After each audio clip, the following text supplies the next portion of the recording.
Welcome to Midwest Paranormal Presents Paranormal Soup. I'm your host, Jason Bland, and tonight we have guest MR Gorga. He's the author of Demons Among Us.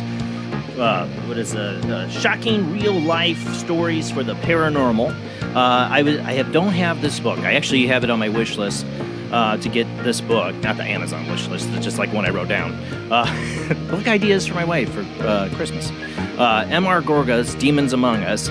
I've been reading some of the descriptions, and I am really interested to talk to this guest tonight. He talks about a number of past cases in the U.S., like one of them in particular I've always been interested in is the Elizabeth Knapp case from the 1600s. It's something I became interested in years ago due to my own experiences. I don't know if they were demonic or not, my shadow person experience. I looked really deeply into demonic possession and the history of it, and I loved it. I can't wait to be able to talk to him about this topic and about his book, and I think he's had his own personal experiences that drove him to write it. So we'll get into all that tonight, and we will open up the phone lines later in the show. I'm sure, I know there's people who have had experiences like mine or others that have had either shadow person or demonic, or they don't know what it is, but something attacked them, an entity. Tonight's your night. Call in, join the conversation, tell us about your experience, but that'll be later in the show. And of course, we got a lot of weird to get to in the World Wide Web of Weird, so you know what? Let's go ahead and get rolling on into it.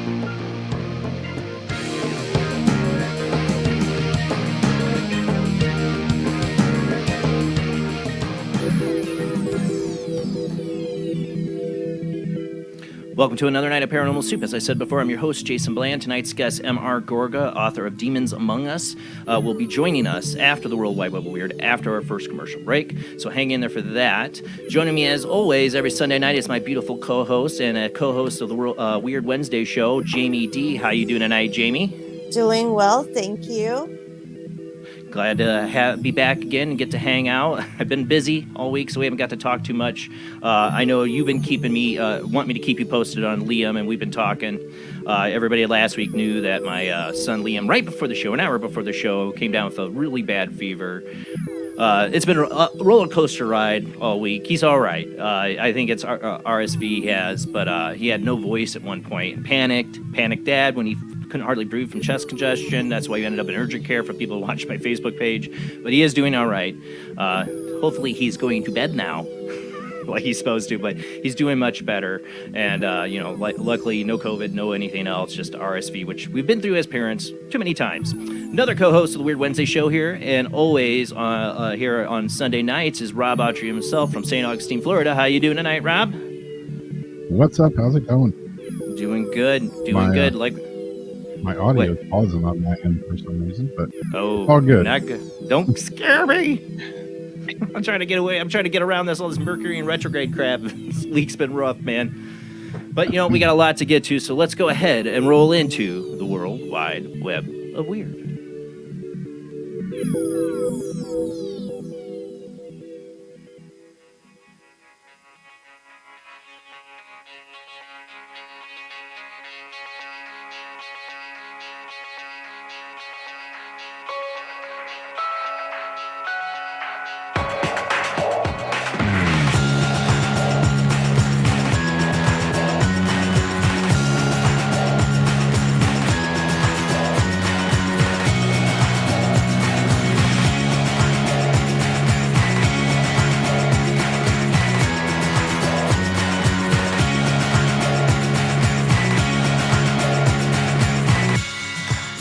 Tonight on the World Wide Web of Weird, I sought out about this article about a man who sues a psychic for a bad reading, and then my articles go all crazy on me. So I'm trying to pull that up, but yeah, here we go.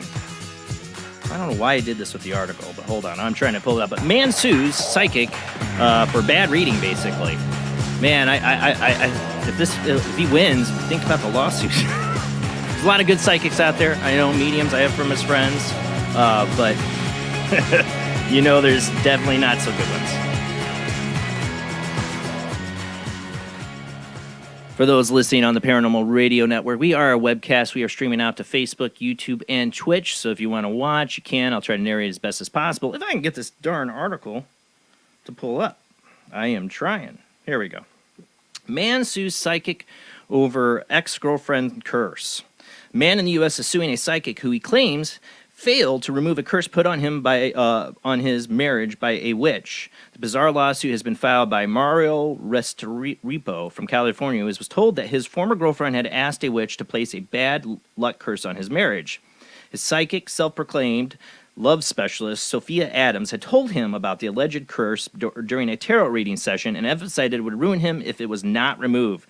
She then offered to exorcise that spell for the pricey sum of $5,100. Woo! That's a bit pricey. I don't know. Is his relationship worth it to me? Is the look on the guy's face at that moment? In the fraud lawsuit, which was filed with the Torrance Superior Court, Restrepo is seeking $2,500 in damages for having paid an initial deposit of $1,000 to have the curse lifted. The psychic intervention did not in any way help his marriage, he argued. In addition to the damages, his charges against her include negligence, civil conspiracy, and both intentional and negligent infliction of emotional distress. Given the particular nature of the case, it's hard to know exactly how things will turn out. However, it seems likely that Repo will at least be able to recoup the money he spent. As for the curse, it's doubtful that anyone will be able to actually prove its existence in court. Then again, proving that it doesn't exist is likely to be just as difficult. I had to read that from Explain Mysteries because the BBC article I had just locked up, and I knew I had it from there too. So, it reminds we've talked about me that. Yeah. of them putting a virus on your computer, and then they're like, all right, now pay us, we'll take the virus off. It works that way, basically, because we've talked about that on the show. I'm trying to... There would have been emotional distress when she told, if I was the guy, when she mentioned $5,100, that's when the emotional distress would have... Well, like I said, that guy's like, maybe just let the relationship go. Let's just let it ride. Let's just let it ride.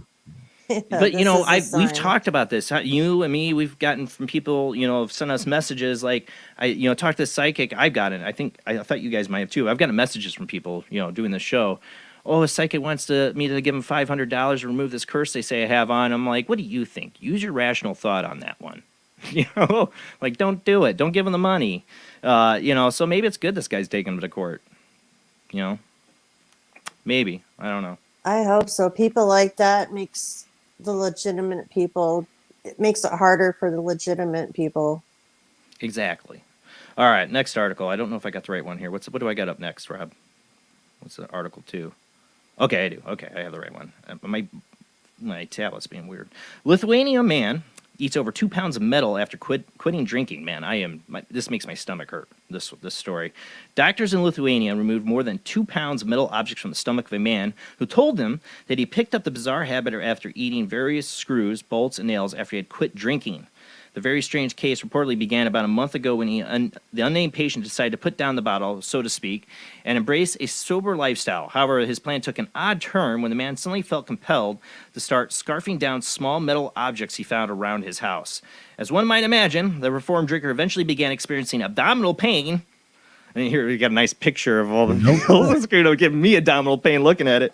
And I should really feel bad for this guy. Where's that? Lost my spot. Just thinking about the abdominal pain because I'm getting it. As one man imagined, the reformed drinker eventually began experiencing abdominal pain from the unorthodox diet and went to the hospital where doctors were stunned by what they discovered. An x-ray of the man's stomach revealed a staggering array of metal objects from screws and bolts to nails and knives. Knives! Hey, what goes in has to come out. So, all told, surgeons removed over 2 pounds of material from the distressed patient's jam-packed mix section. Oh, my God. In some instances, one can only wonder how the man even managed to eat the pieces, as they were a few that measured a jaw-dropping 4 inches in length. I think, and just to suddenly pick that up in a month and do that much. I think there needs to be a call to the mental health department here. Well, there's condition. I mean, that show, Odd Addictions or whatever it is. My wife will watch it. I'm like, I can't watch that stuff. I can't watch it. And my wife will watch it. I'm like, I can walk out of the room because that stuff makes my skin crawl. The treatment was understandably unlike anything in the medical profession the Kalapita University Hospital had experienced before, with one surgeon who was on the team marveling that it was particularly a unique case. It's believed that the patient's proclivity for eating the metal material was a psychological condition, Rob, which arose due to alcohol withdrawal syndrome. The man is currently under observation at the hospital while doctors monitor his recovery for procedure and attempt to decipher more about his mysterious compulsion. This poor guy tried to do something better for himself, though. He tried to quit drinking, and, it's hard mentally, but, sometimes you watch, I have seen some of those odd addictions, the people, they are compelled to do it. They have to be. Nobody just does that. Yeah, so drinking would be better for you than this. This poor guy. I mean, literally to try to do better, stop drinking, and then his brain does this to him, and horrible. I mean, it's like self-torture. It's hard enough to quit drinking, and then you have this compulsion to do something that's going to kill you. Sorry, coffee there. Help my upset stomach, right? Makes me think of that My Strange Addiction show. That's it, My Strange Addictions. Yep. Yeah, that's the one that makes me walk out of the room. Polish. Yeah, it makes me walk out of the room. I can't watch those things. Or the hoarding shows. I just don't like to see people that miserable, because they're miserable. These people don't want to be odd out of society. They don't want people to know. It's hard for them to come across with what's happening to them and be compelled to do something like that. People just don't drink nail polish or eat screws because they want to, or they think it's cool or something. No, it's maybe the Tide Pod people, but the screw people or nail polish, they have a psychological condition that compels them to do this. It's so sad. It's like they're being tortured by themselves. It's horrible. Totally. All right, next up. I thought this is interesting. They had a light show. You've seen the drones do the light show and keep saying how people mistake drones for UFOs. And I've always wondered if this would happen, because they put thousands of drones up in the sky and do these big light shows. I'm like, what if something goes wrong and all those thousands of drones come down? Well, it happened. In China, of course. China. A wild video of China shows the moment when an elaborate light show went awry and dozens of drones began raining down on the stunned spectators watching from below. The eerie scene was reportedly unfolded last Friday evening as part of an event celebrating the anniversary of the prominent shopping mall in the city of Zhangzhou. Part of the festivities included a light show wherein around 200, well, it was only 200, but still looks like a lot, illuminated drones would form the name of the mall, Wanda Plaza, over a crowd of onlookers. However, shortly after the UAVs took flight, the performance took a rather dystopian turn as several of the devices suddenly began to falter and subsequently drop from the sky. By the way, I got this from Coast to Coast. One witness managed to capture the chaos and film in the video. I think there's actually a dozen videos out there of this. Dozens of the dead drones could be falling to Earth like wayward stars as the people in the crowd shout to each other and watch. Go ahead and roll that beam footage. Weirdness. Yeah. I mean, some of these drones don't weigh too much, but I mean, I would think if they actually fell really hard, like dead weight, it could really hurt somebody. It does seem like they come down in a slow, like they try to slow their descent. There's some backup emergency thing or whatever to try to slow their descent, but obviously something went wrong. I know it's a small video. You can find it at Coast to Coast. They got a better, you can watch it on your own, on your TV, or blow it up on your phone or something, but aren't we buying a bunch of security drones or surveillance drones from China pretty soon also? yeah, that's just such a good idea, right? Yeah. Mhm. They're all made there, though. But yeah, it's not so much the drone because they don't weigh that much, but they got 4 props on them that are spinning pretty fast. Yeah, what if that comes down on somebody's head? Yeah, That would, could it cut somebody? I don't have a Oh, yeah. drone. I'm not a drone flyer. I Yeah. mean, what are those blades made out of? Made out of plastic, but still, they're, I mean, when they hit Yeah, you know it. I mean, can't a penny dropping from a really tall building like go through someone's head or knock them out or something? Yeah, he's got to be way up there. But it does seem like their descent slows, like there's some kind of backup emergency program inside the drone, like with lose signals, come down slow. And it does seem like you can see they're coming down slow. You think they'd have some kind of contingency in there. A bunch of people, I got a free drone! Free drone, free drone. Free drone! Which they probably have GPS will be knocking on their door. We'd like our drone back, please. We're communist China. You don't get to keep that. Exactly. It happened in America too, but okay. Moving on. All right, next up is a Bigfoot video. I showed this to my boys. I was just talking about Bigfoot ago because they're playing this. They want this game. It's like on Steam, and they've been updating it, making new ones. Is like you hunt Bigfoot in the woods, basically, or Bigfoot hunts you, more likely, in it. And I was like, oh, check out this cool Bigfoot video. And my son's like, oh, it's probably a guy in a suit. I'm like, oh, my little skeptic. I don't know if it is. I'm not prerequisiting that. I think it'd be very dangerous to see what you're about to see, to be messing around on a cliff like this in a suit. That's my point about this video. Peculiar video, and this is from Coast to Coast too. Peculiar video that appeared online earlier this week shows what appears to be a mysterious bipedal creature lurking in a desert canyon, and some suspect the puzzling oddly could be a Bigfoot. Go ahead and keep playing the video while I read, because it's a bit long, because it goes into slow-mo. People will see this. The curious footage was posted to the YouTube channel Sasquatch Confessions this past Wednesday. Sadly, as often the case with purported Bigfoot videos, there's almost no information concerning where or when the scene was filmed, nor who submitted the footage. And that's always my problem. If you can't stand behind it a little bit, I need you to. I mean, I need provenance. I need to know who took this, what happened. You know, I understand why people don't want to go out there sometimes with their name, maybe their job, or this happy witness. He doesn't want to be associated with Bigfoot all the rest of his life. I get that, but we really need the provenance. Be that as it may, the puzzling material is rather intriguing since the creature in the footage appears clearer than most suspected Sasquatch caught on film. In the video, was initially seen to be a simple observation of rocky desert canyon on a widely windy day turns weird when a dark form can be seen creeping around in the distance. When the mysterious form is zoomed in on, it is revealed to be distinctly bipedal being, for lack of a better term, that looks to be trying to hide behind some rocks. What exactly the creature could be is, of course, open to interpretation. My son thinks it's a guy in a suit. Bigfoot enthusiasts believe it could be the famed cryptid, while skeptics point to the murky provenance of the video, and that's exactly always the problem with it. My deal, if this is fake, it's kind of stupid to be playing out there around all these rocks and out, where he's at. I mean, I guess it's not a steep cliff, but I wouldn't be messing out there around that area in a Bigfoot suit. But it could be. But Gene's like, it's a guy in a suit. Yeah, that's the problem with the world today. Is it real or is it a guy in a suit? Land of illusion. I mean, I did my own zoom in on it, and it's just so blurry, it's hard to tell. But it's definitely a bipedal person. The way it crept down looked like a person, like the way it knelt down. Almost looks like they lose their footing a little bit. With your big feet. I'm thinking about rattlesnakes out there. Yeah, like I said, I wouldn't want to be playing around out there in a suit trying to film this. Yeah, but not everybody runs on all six, you know, And if or they eight. coordinate, they would have. If they did this, they'd have to coordinate it. They'd have to be like some kind of communication. Okay, I can see you from down here off the cliff. You know, Walkie-talkie. yeah, there'd have to be some coordination on this too. But that's the thing. We need provenance. Even if you can't, if you come out anonymously, at least tell us where it was shot, when it happened, and be anonymous. I take that. But when there's no provenance, it drives me nuts. I want to know. I think the last Bigfoot video we had, there was no provenance on it, right? If Yeah. you caught a Bigfoot, you'd be like, "Yo, I was over here. I saw you." It would be way different than. This is a comfortable distance to film Bigfoot from.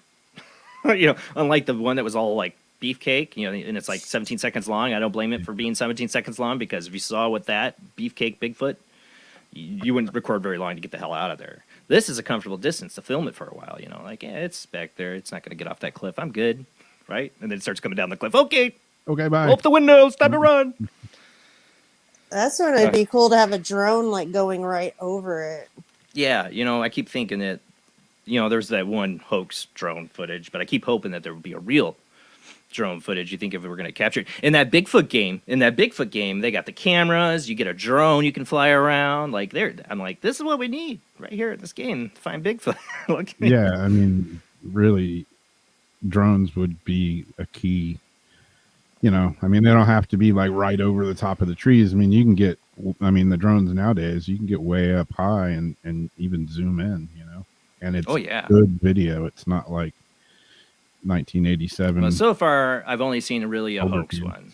I've really just seen that one hoax one. I've really not seen too much else. I mean, I'm not saying that isn't out there. Just because I haven't seen doesn't mean it's not out there. I just haven't seen it of really legitimate drone footage of a Bigfoot, and that's what I keep waiting for.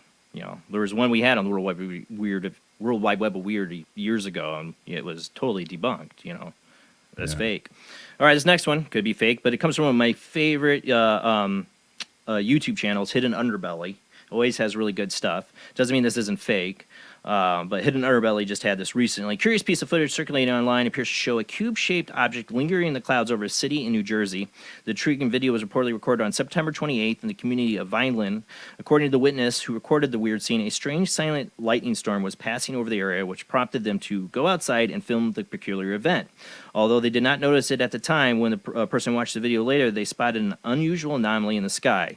In the video, as the lighting illuminates the darkened night, what seems to be a cube can be seen in the clouds. Given the silent nature of the storm, some observers have suggested that perhaps the object itself was generating the meteorological event that made it visible. However, more skeptical viewers contend that the craft is merely a literal trick of light and a shadow, making an oddly shaped cloud appear to be something alien. I don't think this could be an oddly shaped cloud. I either say it's CG, or it's something we don't understand, or it's the Borg. All right, go ahead and play. Resistance is futile. I don't know if you can blow that up any. I know how it gets. Hidden Underbelly. Definitely check it out there. He does a whole analysis of this video. But you just see it at the top of the clouds. It's like cube structure at the top of the clouds. It's really brief, and it's not there when it comes back again. I do some zoom-ins on it. There, you see it? I mean, that's totally square. I don't know, maybe, I mean, how that would be the cloud.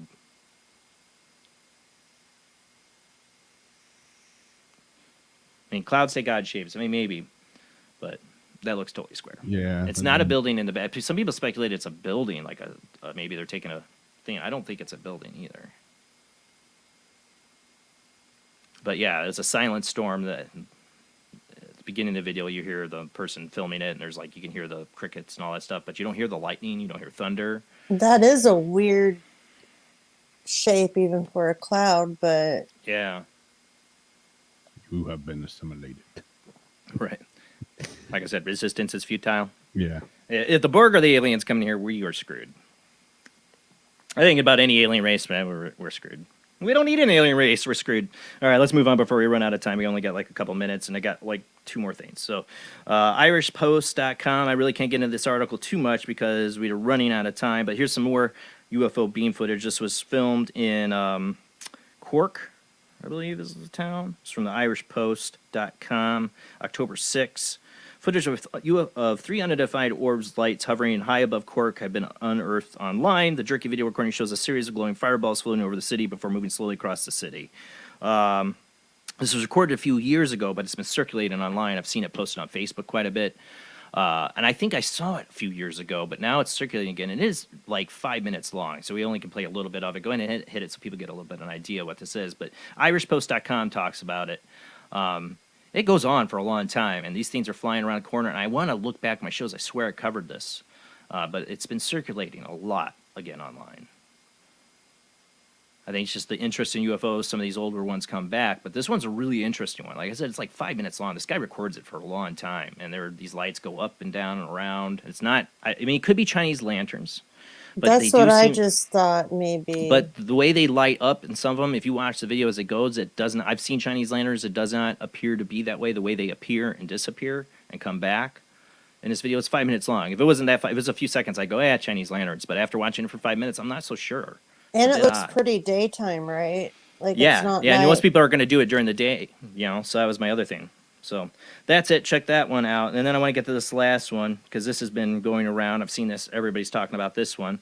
We don't have really great relationships with China right now, and they're definitely pushing to take over the southeast China Sea. And, we're making incursions, and they're making incursions, and more like they're making incursions. But it's not getting good. And then I saw this story, and some people in the UFO community are like, ooh, USO, maybe, I don't know. But U.S. nuclear attack submarine has suffered damage after striking unknown object in the South China Sea. According to reports, the submarine in the U.S. Connecticut had been submerged and when it ran into an unidentified object somewhere in the Indo-Pacific region last week. 11 crew members were injured in the collision. However, fortunately, nobody was seriously hurt. The precise nature of the object that the submarine struck remains a mystery, with officials neglecting to release any specific details, leading to speculation that the collision could have involved an enemy drone or some other type of underwater vehicle. Like they're saying that the Chinese government, Russia, and that have unmanned underwater drones. Give us more money. That's what the government's saying. We need more money. Honestly, our Navy is in due for a lot, especially our submarine fleet is very outdated. But then we're going to give a bunch of money. We got a big contract to build more new submarines for Australia. That's going to work out well. Yeah. We have to do it. You know why we're doing it? Why we're going to help out Australia? Because we got to make sure they're watching that area, because China is making so many approaches on us. It's not getting good, people. It's scary. UFOs involved or not, and it'd be interesting to know what it ran into. I doubt it was UFO related, but I've been seeing that post. It makes me more concerned about our international relations and what China is really up to. That's what we need to be scared of. But that's it for the World Wide Web of Weird. Our guest, MR Gorga, author of Demons Among Us, will be joining us after this commercial break. And we'll open up the phone lines later in the show. Call in. Tell us about your experiences. You all have heard my shadow person experience, and I've had a lot of weirdness in my life. My shadow person experience made me dwell deep into the whole demonic possession. And did a lot of research on it. I'm not a demonologist or anything like that, just an interest.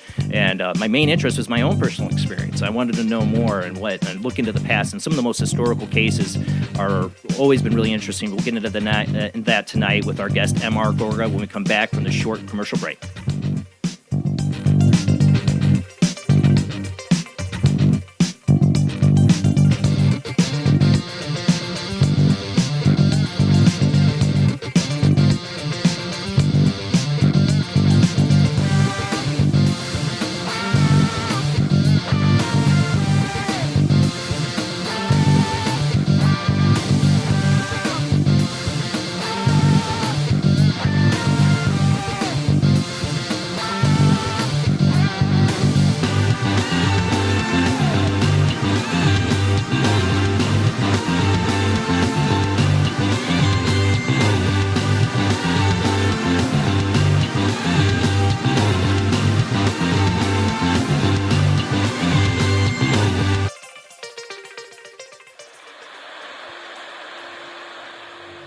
Join us every Wednesday night at midnight Eastern Standard Time for Weird Wednesday, the live stream, with your hosts Jamie, the Living Dead Girl, and Rob, the Phantom, where we'll talk about all things paranormal, including zodiac, astrology, tarot card and oracle card readings, live ghost boxing and spirit communication, where we'll do Voices from Beyond, the Cold Case Files.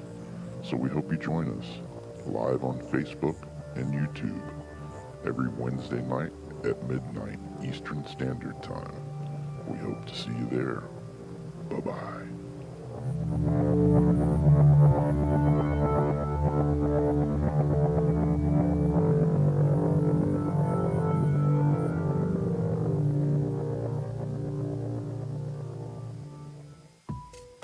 Since 1948, Fate magazine has brought you reports of the strange and unknown, all of them true.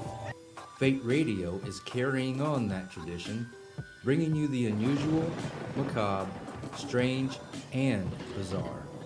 Join host Kat Hobson Sunday nights from 8 to 10 p.m. Eastern on WBHM Digital Broadcasting.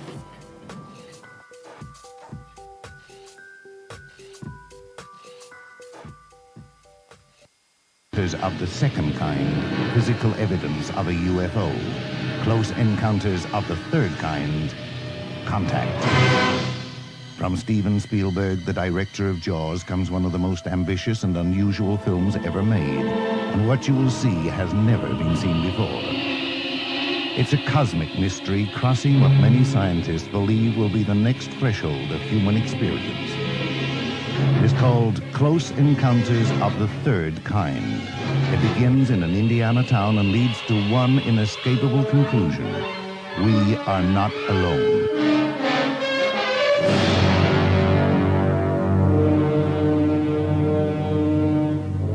Close Encounters of the Third Kind. Certificate A. Now showing at the Odeon, Leicester Square.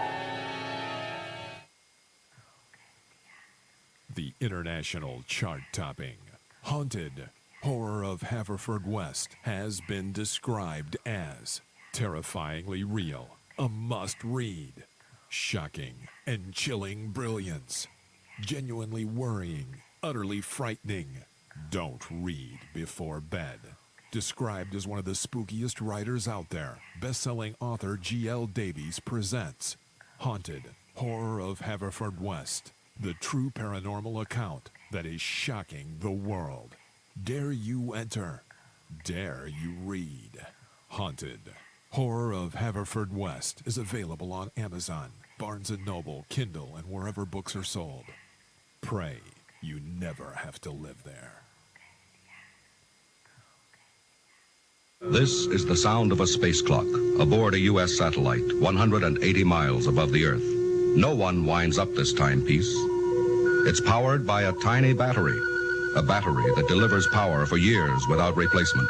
Now the same type of battery, the Duracell battery, can bring new reliability and long life to your battery-operated equipment. Radios, cameras, toys, all run far longer. Duracell batteries, the long-distance power cells, outlast any ordinary battery. The same type of battery that keeps space clocks running for years can bring long life to anything powered by batteries. Dura, as in durable.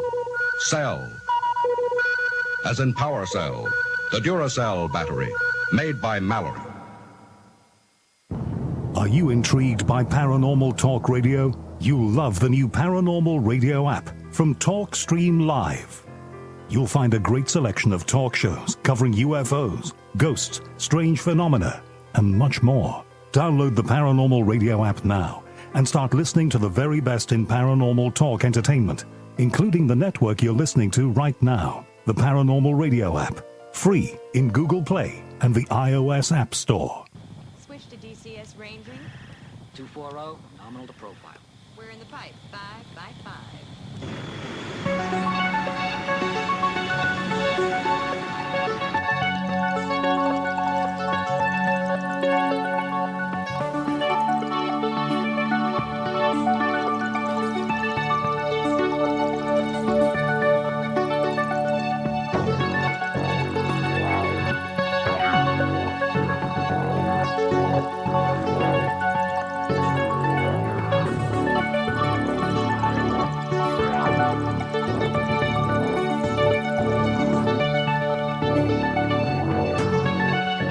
Tonight, our guest is MR Gorga. He's the author of Demons Among Us, shocking real-life stories from the paranormal. MR Gorga, a former copywriter and journalist, film and TV credentials, brings his talents to the paranormal and horror genre. He a child in the wake of the Amityville Horror and the Summer of Sam. His talents for crafting hair-raising tales was first recognized in 4th grade.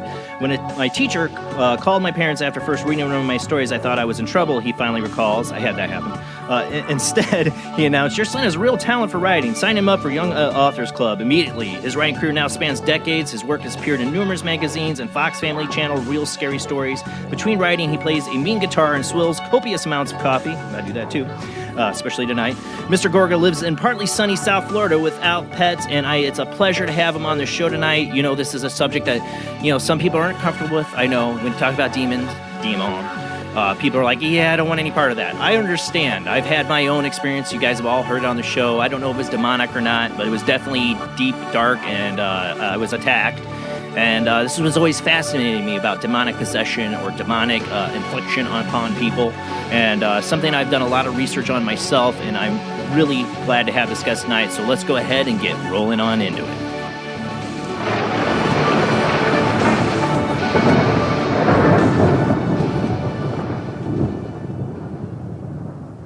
All right, let's make sure we have him on the screen. Hi, call you MR? Yes, MR, please. Thank you. All right. Well, welcome to the show. It's an honor to have you on. Thank you. I haven't read the book yet. It is on my wish list to get. But I was reading a lot of the descriptions of it and what the subject matter, and actually what caught my eye, and I would hope maybe we can get into a little bit tonight. A case that I've always been interested in is the Elizabeth Knapp case from Massachusetts. Right. This is a little bit before the Salem witch trials, and I don't know how much you cover that in the book. I just saw it was mentioned. But that's something that's always fascinated me. Samuel Willard's journal was one of the early things I read, because I was always interested in historical demonic cases, because I had my own experience when I was 17 to 18, where I had 4 months where I was tortured physically, mentally. I was levitated up off my bed and thrown down. Wow. So I'm a believer that there are dark things out there that can hurt you. Yeah. What brought you to the realm of demons among us, or believing in that, or writing about it?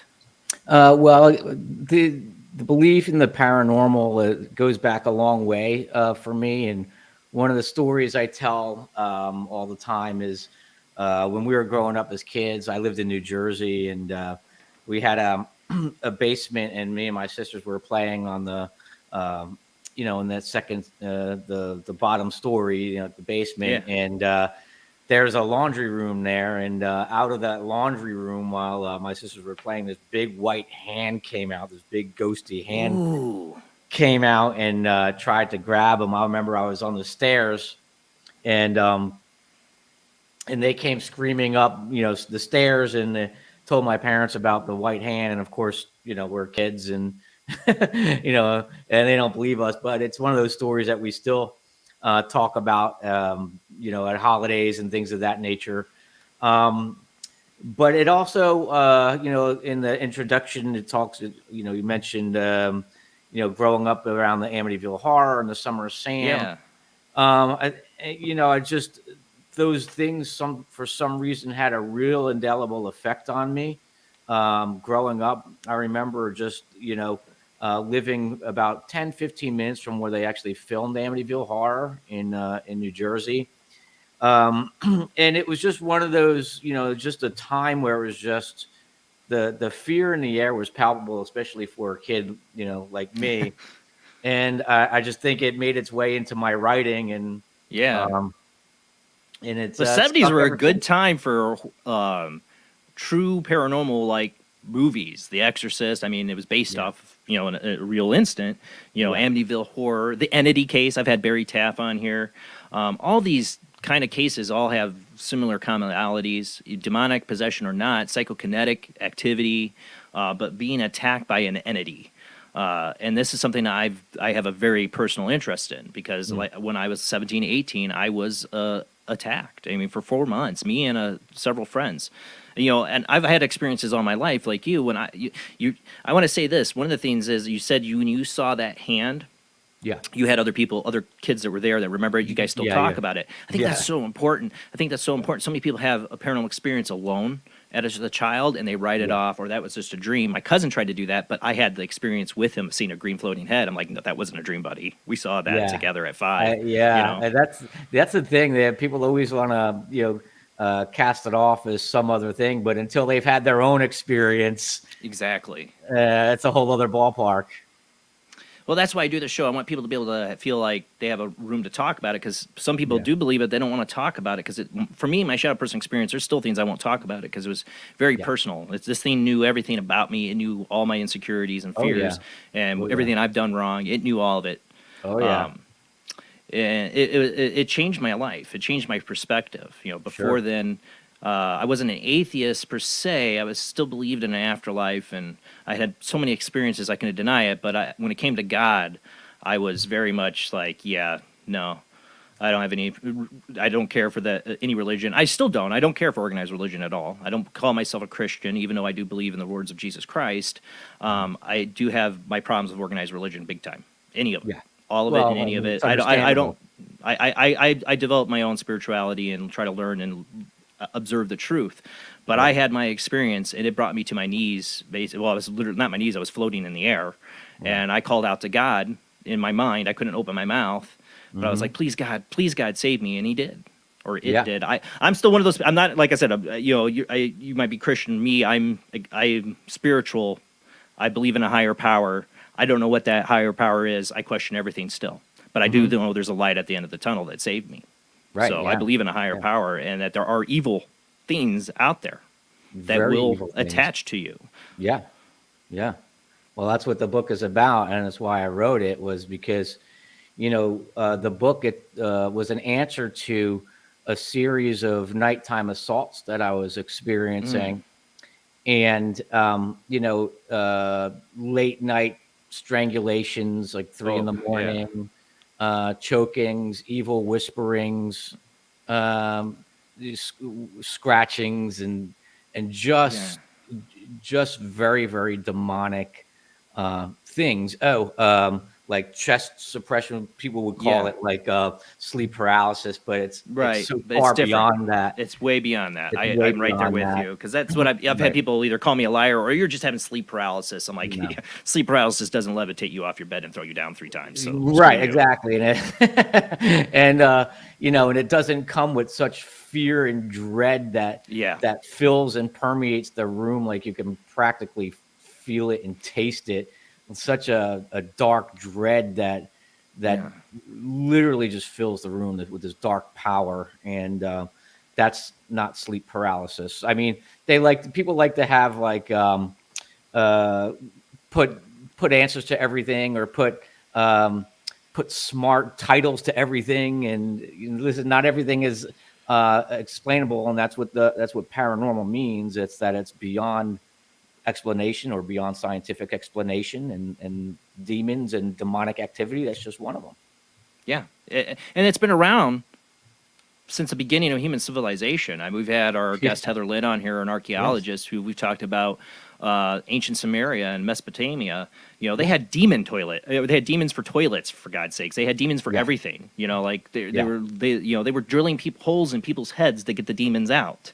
So this was Christianity by 5,000 years or more, Well, and that's the thing, because demons and dark forces, they've been around since, like you said, since the dawn of time. And I touch on it a little bit in the intro. I talk about various civilizations, how there were demons in Egyptian civilization, or just various civilizations. Jinn of Islam, that's they're in a sense the jinn, like demons. right, yep. And I have a quote in there from a Chinese philosopher, like an ancient Chinese philosopher, and that's how the book starts off. And he said, in his quote was, if men since the dawn of time have heard the voices of disembodied voices, or the voices of spirits, how then can we say that these things don't exist? Right. So even he was saying, if all of the evidence is being all of the accounts. You can't just discount all these accounts as like, oh, you're crazy, you're hearing things, you're seeing things, you're this. Okay. Across all of history, all of these people were crazy. That's just mathematically improbable. All these cultures that were completely separate from each other. I mean, if you look at South America and Mayans and Aztecs, they had their own demons. You know, it's the same setup and hierarchy, and this is cross. I've always been interested in cross-cultural mythologies, like dragons and all these demons and things that carry across cultures, even cultures that had no contact supposedly with each other. Absolutely. And demons are definitely right up there on that list, maybe number one. And it's crazy when these places are so far apart, people don't communicate down the internet, but stories match up. And that's a great point. I mean, literally, you can find, the same kind of similar stories from civilizations. They would have had absolutely no contact at each other. They didn't have the internet. They didn't have planes. They didn't have telephones. They didn't have, so you have all of these stories from ancient history from various cultures. There was no way for them to communicate. At that time, the world was a big place. And, and there was no way for the Mayan to talk to the Egyptian and say, hey, we've had these demon experiences like this too. It just didn't exist. Yeah, it's been with us since the beginning, obviously. Right. I mean, it's some kind of experience. I approach everything, like you said, you can't put scientific principles on these things. Well, my idea is our science doesn't understand it yet. And that's how I approach everything. There's explanations for everything, but it's not that it doesn't mean. My opinion, reality is nothing like what we conceive it to be. And people come from it from a spiritual perspective, and I totally understand that. From a spiritual or Christian perspective, or being Jewish or Islamic, these are all they are asking the questions. It's looking in, because that's where these battles happen, is inside you. From my own personal experience. This thing wanted me to hurt people. Yes. It wanted me to hurt myself. It wanted to destroy me. Demonic attack for sure. Yeah, I don't like to label it. I mean, that's my deal. But I believe people when they say I had a demonic attack. I've tried to compare my experience to demonic attacks, and there's definitely similarities, but then there's other things that aren't so much. But there's something. Yeah. There's something dark and evil that attacked me, and there's something dark and evil that's attacked other people through centuries, the beginning of time. Okay. Call it demons, jinn. We all have different terms and names for it. I just don't like to put a name on it because I still don't know what it was. You understand? Right. But I understand people that have a faith. That's a demon. Gotcha. Yeah. And either way, stay away. Don't don't mess with this. Don't pick up the Ouija board. That's They never tell you to do anything good, man. They never say, "Hey, you know what? Why don't you go hug your mom?" Or we years ago, remember? They always tell you to kill people. Or, it was a few years ago. Jamie and Rob, we did a show, and we played a video of this guy on YouTube, basically giving a what would you call it? Promoting indwelling, calling demons to indwell you for power. He was. Yeah, watch. Oh, sorry, we didn't get to talk before show. No, watch the language. I try to keep it PG. Sorry, but I agree with that sentiment. Was it a book? No. The book we always talked about was the Summoning Demons for Children book. That was last year or year before. But yeah, have you seen that the book for Summoning Demons for Children? Sounds real fun. I would recommend highly for children to really check that. I think it was. I don't know if that was last year or the year before. No, they advertise if you're having problems with somebody at school, just put a hex on them. Yeah. Holy cow. Yeah. If I find it, MR, I'll send you it. If it's still out there for publication. Wow. Yeah. Well, there's a lot of evil stuff out there for children. This is the first I'm hearing of this. This is crazy. and of course, Amazon later or whatever the publisher for this book said, "Oh, it's supposed to be humorous." I'm like, it says for children. If you look it up, it's marketed for children. And so screw you. As a parent, screw you. And it had actual spells. Wow. Yeah. Wow. Oh yeah, we had people on here to say, I think Jennifer Malik called in that night, and Yeah, she's like, well, those sigils, because she's, you know, a demonologist. She's like, those sigils are it. That's Right. totally real stuff that they're trying to show kids how to do a real spell. Right. Maybe a very simplistic one, but it doesn't take much to open the doors for demons, I don't think. No, not at all. In fact, you know, that's their main target is children, and you know, because they don't want, they just want to disfigure and mar, basically the creation.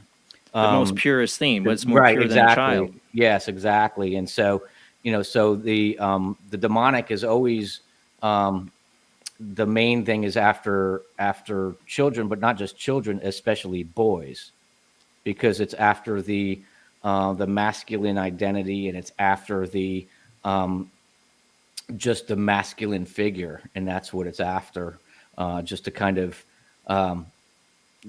just so that there would not be to mar the image. And we can get into like why and it does it later on, but especially the attack is on young boys.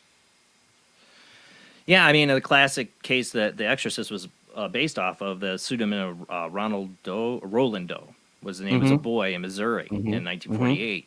That you know, they changed it to a Regan, you know, to a girl in the movie, but I mean, it was based off that Missouri case. And a young boy of 13, 14 that, what did he do? He did the Ouija board with his aunt, who was a spiritualist. Yeah. And then she passed away. And then he started to communicate with his aunt. And that's where things went real bad. Yeah, nothing goes good with the Ouija board, does it? Yeah. No, not usually. We have had countless stories of that on this show. Yeah, you're going to have a bad time. Yeah. For you, it wasn't the Ouija board, I'll assume, that brought this on for you. Why do you think you were? Why were you think you were attacked? What started? I want to compare notes. I can't help. I don't want you to give away the book, but I'd like to know from one person who's been under an attack. I'd like to compare notes to others. Yeah. Well, I believe that the reason for my assaults is just because of my stance and position in Christ. I'm a firm believer, and the stronger you are as a believer, the bigger the target you have on your back. The more that you do, the more influential that you are in Christ, or and so in bringing others to Christ, or preaching, or anything of that nature. You know, you have a target on your back, and that's not good for the kingdom of darkness, because that doesn't help their cause. So when you get a guy like me, you know, that their intent is to hinder, harass, steal, kill, destroy, anything that they can, to take away that influence and the advancement of the gospel. How old were you when you had this conversion? I was 26. Yeah.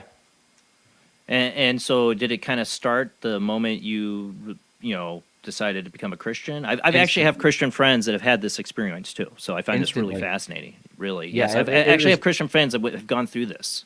It was instant. You know, when I first encountered it, now you have to understand, I knew nothing about the Bible. I knew nothing about God. I knew nothing about Jesus. And I certainly knew nothing about demons and the devil. And so, so one of the first times I said, all right, let me give this prayer thing a shot, you know? Yeah. And I knew nothing about doing that either.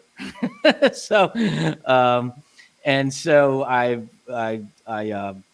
started praying, and I'm like, it must have sounded like, I don't even know if you're a real kind of prayer, right? Yeah. That's usually how it starts, right? That's usually how it starts, exactly, for most people.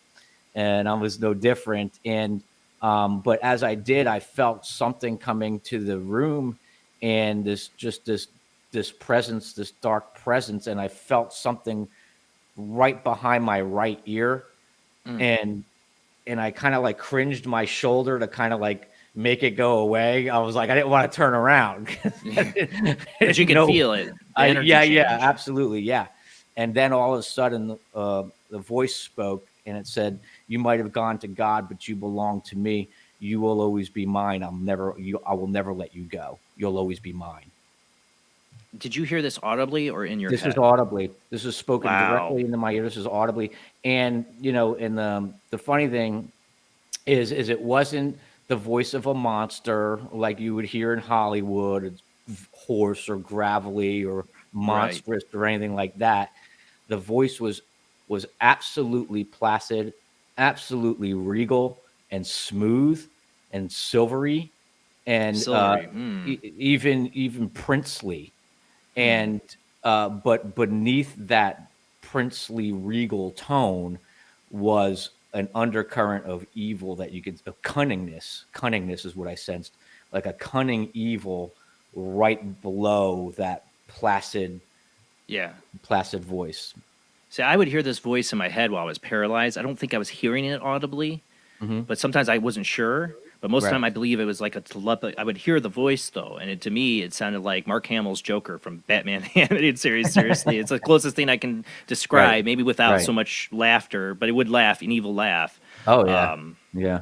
But it knew everything about me, and it was the silver kind of thing. It did have like this whisper, like silky kind of feel to it. Mm-hmm. Yeah. Yep. Silky is good. Yeah.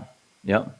The way that he's describing that is similar to another guest we had that was, talking about his encounters and kind of described it the same way. Interesting. Yeah, I've heard that. Yeah, I've heard that. The way it's like you said silvery or silky, that kind of made my hairs on my arms go a little bit up thinking about it. Because I don't want to ever hear that voice again. And that's the thing, because it's you sense the depth of the evil in that in that voice, and that was the issue. It wasn't so much the voice itself; it was the depth of evil lurking right beneath it, and that's how evil works too. It's very smooth, and it's smooth in its plans and its schemes, but beneath that, that smooth looking or good looking thing is always the undercurrent or the design of evil. Well, it's also like you can feel the power in its voice. Yes, and exactly. I could see how it could be tempting to people.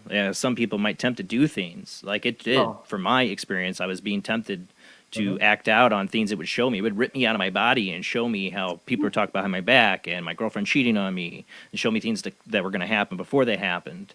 I did this for like 4 months. Oh, wow. And it was doing everything just to tear me down.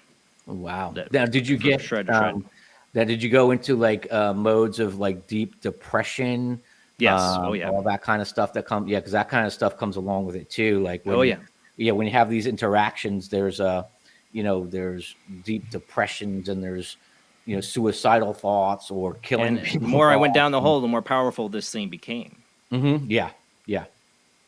And it wasn't until the moment I literally felt the moment I was being levitated up for the third time before it threw me back down. When I was like, God, please help me. I felt this immense just love. That's all I can say. It's like this energy of love I've only experienced maybe one other time in my life, when I saw a ghost child that looks like my son now in my parents' living room. It's the only time I've ever felt those two times. It's just like really just warmth and love, and everything's going to be all right. It's like when your grandmother or your mom comes and hugs you when you're crying as a kid, and you just know everything's going to be right. That feeling. Yeah, it's an intense, powerful comfort. Yeah. And I was released from it. I'm lucky to have. I know I'm lucky to have, because I've watched people that didn't make it so good. It makes you wonder how many other people have, like, they say they had a psychotic breakdown and they do something horrible or awful. Like, how much of this is that? Not just mental problems, but demonic influence. If that's real, I'm willing to accept if it's real. I've had my experience, that it could influence people to do horrible things, because that's what it was trying to do with me. Yeah. Well, I mean, I discussed that also in the book, how, not everything is a psychological or a psychiatric approach. There are, since there are so many demons and dark forces operating in the world, not every diagnosis is, a psychological or or treatable with like pharmaceuticals or anything like that. And I do discuss that. Like I say it in the book that it's high time that we start taking these things serious, that there is a spiritual and a demonic influence or component to some of these things. Now, the diagnosis has, there's a fine line, but there has to be a diagnosis, a proper kind of like diagnosis to kind of outrule that it's medical. And yes, this is spiritual, this is demonic.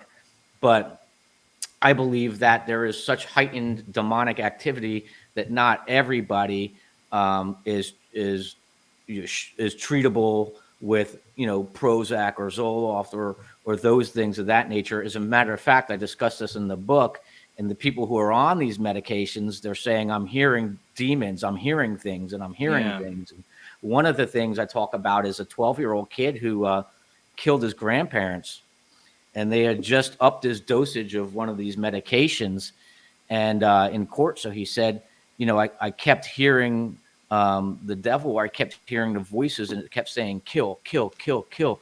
And it kept going like rapid fire, like kill, kill, kill, kill, kill, kill, kill, until the only way this kid could make it stop. He's 12, by the way, so he really doesn't have any understanding of, how this works. But in the end, the only way he thought that he could make it stop was to do what it was commanding to do. But this all happened after they upped his dosage of these medications. And so we really need to take these things serious, as that there are dark forces at work in the world, and not everybody is, a psychotic. Look at the Night Stalker. Mm-hmm. I mean, he wasn't on any medications. Mm-hmm. I don't know if medications would have helped him, but he was fully convinced worshiper of Satan till the end. You know what I'm saying? Yeah. So, I mean, he went down giving the fork signal and everything. He believed that he was doing the bidding of Satan and everything. He was definitely hardcore. And pure evil. I mean, pure evil. I mean, my wife's always like, "Why are you so fascinated with serial killers?" I'm like, "Because I'm a hugely empathetic person, and the opposite of what a serial killer is, and I'm fascinated by human evil. Like, how can it go that far? How can somebody do those things? I know. Like, and witness those things. It has to be the psychology. Evil. It's my study of crazy.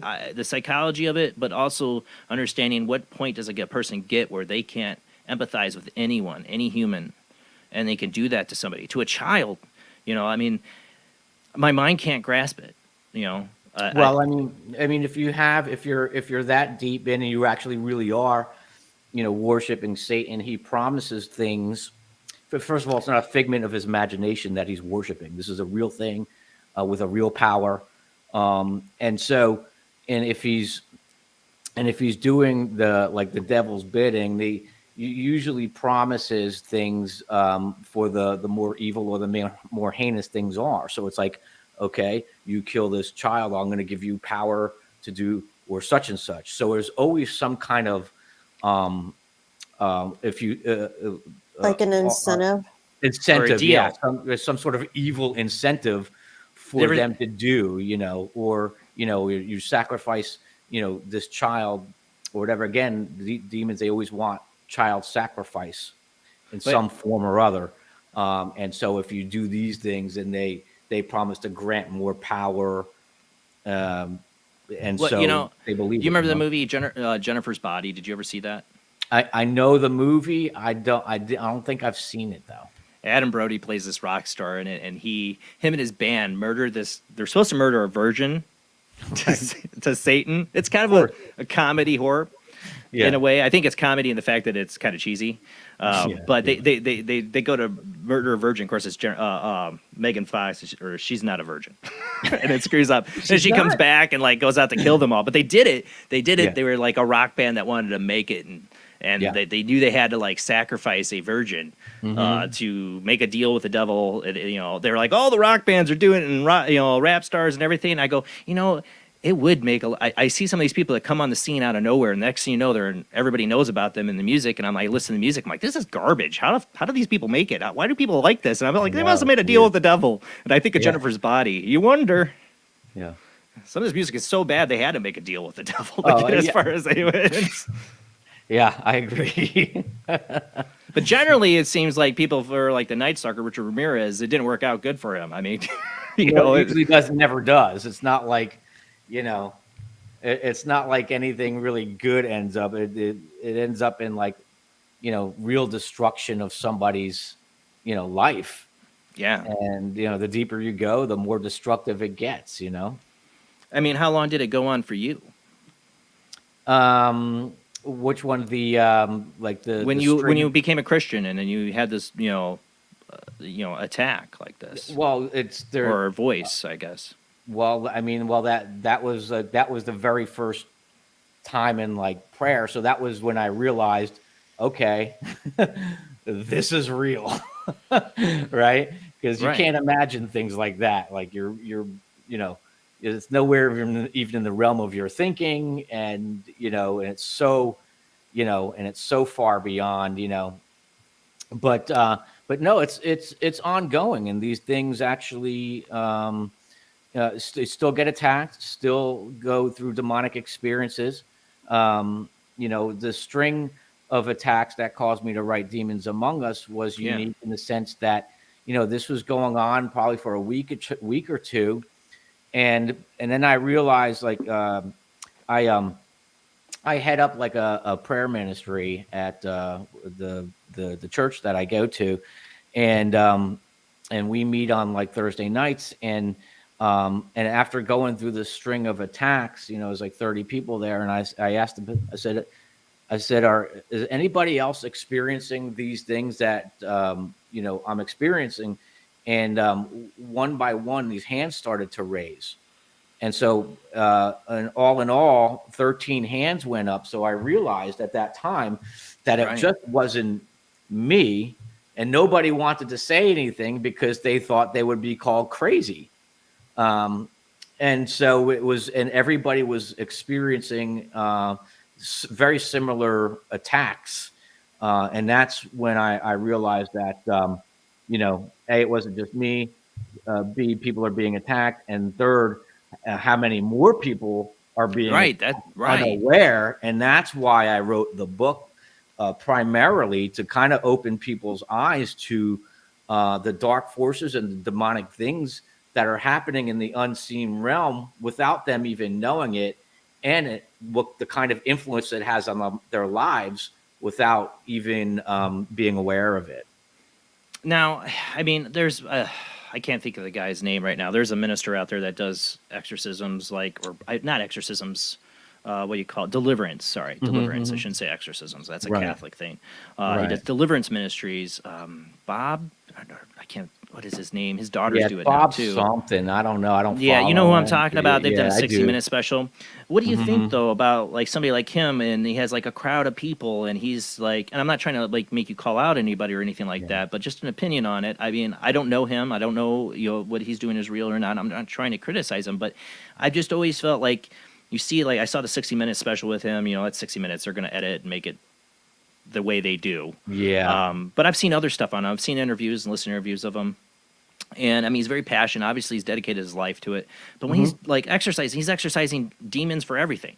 Like every I know. I mean, like, can we not blame everything on demons? Like, I Right. don't know if everything, every ailment and every addiction everybody has is completely all demonic. Yeah, and that's true. And I think that I don't know him personally, so Yeah. personally, he might be a great guy. I Yeah. don't know.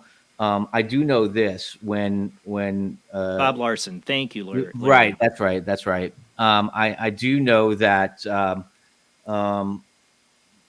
you run the risk of being entertainment when you put the things of God and Like these that on kinds of TV. things out there on public display. Yeah.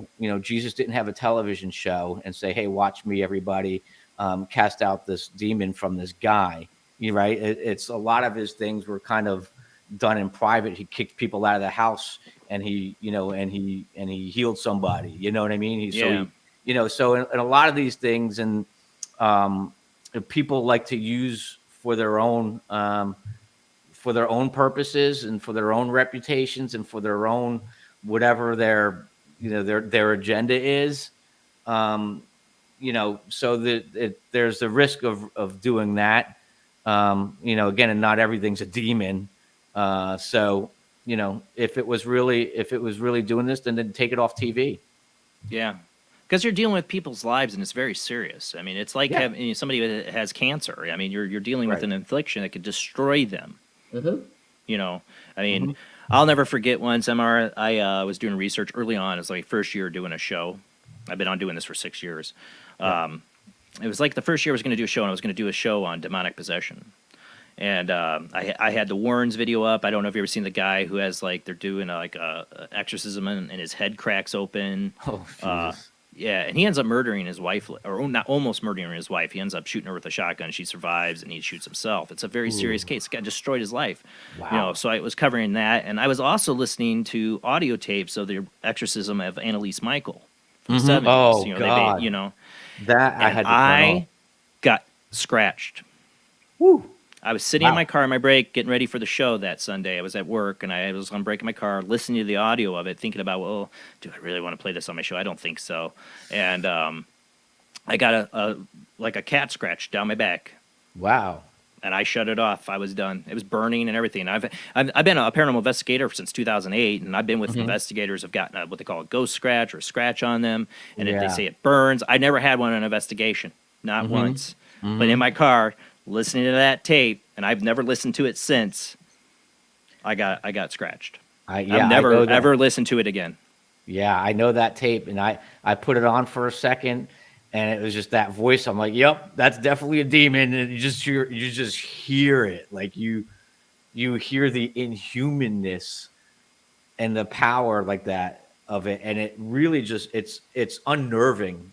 I was warned not to listen to that kind of stuff by friends, a family of Greek immigrants that came over here. They're Orthodox Catholic, and they had Jesuits that did exorcisms, and they were part of this church that did exorcisms, and they're very low key about it. But they did finally talk to me about it because I was the weird guy that always came into their coffee shop.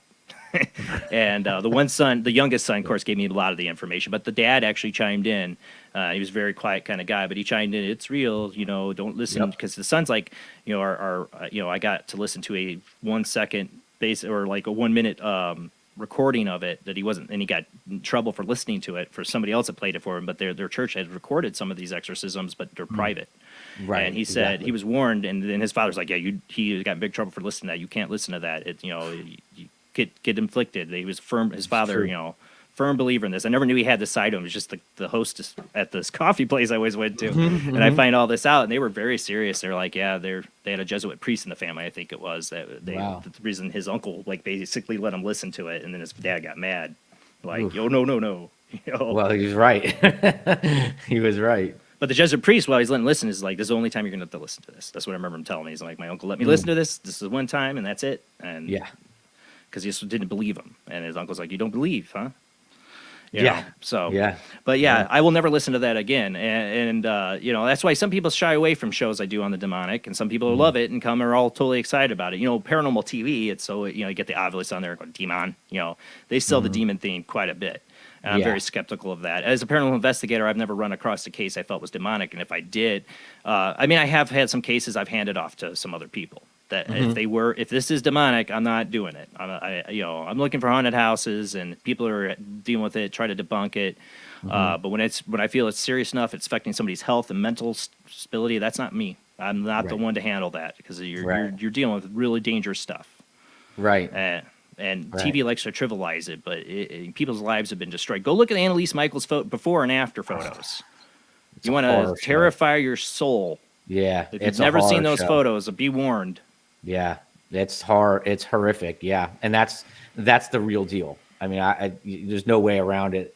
That is the real deal. That is the result of being tormented and afflicted by demons, and that's what happens. It afflicts your body, mind, soul, spirit. In her case, I mean, it was to the extreme. Oh, here's one from Royal from the chat room, and I agree with I don't even like when people mention the names of known demons. I don't even want to know the name in my head, and I hear you. I feel that way too. Somebody who is questions what reality is and if the demons exist. I do know evil exists, and it's like Lord Voldemort from Harry Potter. I don't think you want to say the names. You're going to have a bad time. Or Beetlejuice. or Beetlejuice, yeah, right. But yeah, I mean, but no, it's there, not you something know, to play around with. but no, it's not. And in the book, like I don't mention by names per se, because when you talk about like dark forces or dark spirits, evil spirits, however you want to say it, they're more known by the function or the role that they actually perform. And what I mean by that is they have names, like, you have a name, Jason, MR, Mike, whatever. And but they're known by their function, meaning like spirits of suicide, spirits of depression, spirits of anxiety, greed, lust, pharmacoi or sorceries, which is actually our pharmaceuticals, is actually another term for in the Greek, is sorceries, and that's where we get our term pharmacoi, which is our modern pharmaceuticals. But they're better known by their function as opposed to knowing every name, every demonic name there is. I don't even go into names. I don't need to know their names. I just need to know what they do. Yeah, exactly. I mean, and that's that children's book gives the names. It gives them the spells. So some people treat this like, oh yeah, or the Ouija board that's made for kids. Like the pink Ouija board. I've seen that. Wow. So I'm like, yeah, not a good idea. You might think it's all fun and games until your head starts spinning around. They're puking green pea soup. I mean, that's right. Speaking of that, I mean, The Exorcist. I read a good book called American Exorcism by a journalist who covered like the effects of the Exorcist movie on society afterwards, and it was really interesting. That movie created kind of like this demon possession scare in the 70s a little bit. The priests were getting calls. It opened people's minds. Do you think some people have said that the movie itself was opening people up to demonic possession? Do you think that's possible? Well, people certainly have a dark fascination with the demonic. I mean, that was the very first film that put demonic possession front and center stage. I do talk about that in the book as well. And it was the first time Americans really got to see what a possession looked like in an exorcism, or the rites of exorcism, by the Catholic version looks like. And I don't know if it actually opened them up to the demonic, but it certainly made aware that intrigue. And the thing with that movie was such a phenomenon that today we're used to lots of stuff in horror, gore, and all kinds of stuff. But back at that time, the mentality and the psyche was not in the norm. So there was no desensitizing of the there was no desensitization to horrific kind of things and themes. And so people were fainting in the theater. Yeah. People were throwing up in the theater. They were passing out. They actually had smelling salts on hand. The theaters would have smelling salts on hand for people who passed out. And it was called the Exorcist phenomenon. And it really was. It was just nothing like it at that time. So I don't know if it made I don't know if it made people possessed, but it certainly made people. It scared the crap out of me the first time I ever watched it. And it still does. It's not the movie I like. Let's sit down and have a good time watch The Exorcist. No, thank you. No, thank you. That's one of those movies that I find hard to watch from beginning to end. Yeah, I don't usually. It's not, I've had some friends like, let's watch The Exorcist for Halloween. I'm like, yeah, no. I had one girl. I had some friends do that once, and I had with a friend of mine. She's like, absolutely not. Her parents, when she was a little girl, made her watch that movie. I mean, she was like 6 or 7. Yeah, and told her afterwards. And this is horrible. Told her afterwards, this is what happens to bad little girls. Oh. Wow. Yeah, she was messed up. Obviously, she was really messed up. She became a drug addict and everything. Holy cow, that worked the opposite direction. Yeah, it did work the opposite direction. Totally screwed up their kid.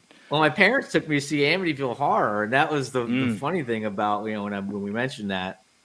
I don't know why. I don't know why they let me do it, but that that pig demon freaked me out for years to come. You know, Jody the pig demon with the red eyes staring through the window. That scene just stuck in my kid brain forever. I mean, and then we used to joke about it, like, you know, the pig demon's going to get you, or Jody's going to get you, and you know, and we What just joked about bothered me about the Amityville Horror was the whole beginning premise of it, of the Robbie Defoe murdering his whole family in the middle of the night. That being a real story, you know, really happened. No matter if the Lutzes experienced what they did or not, that happened.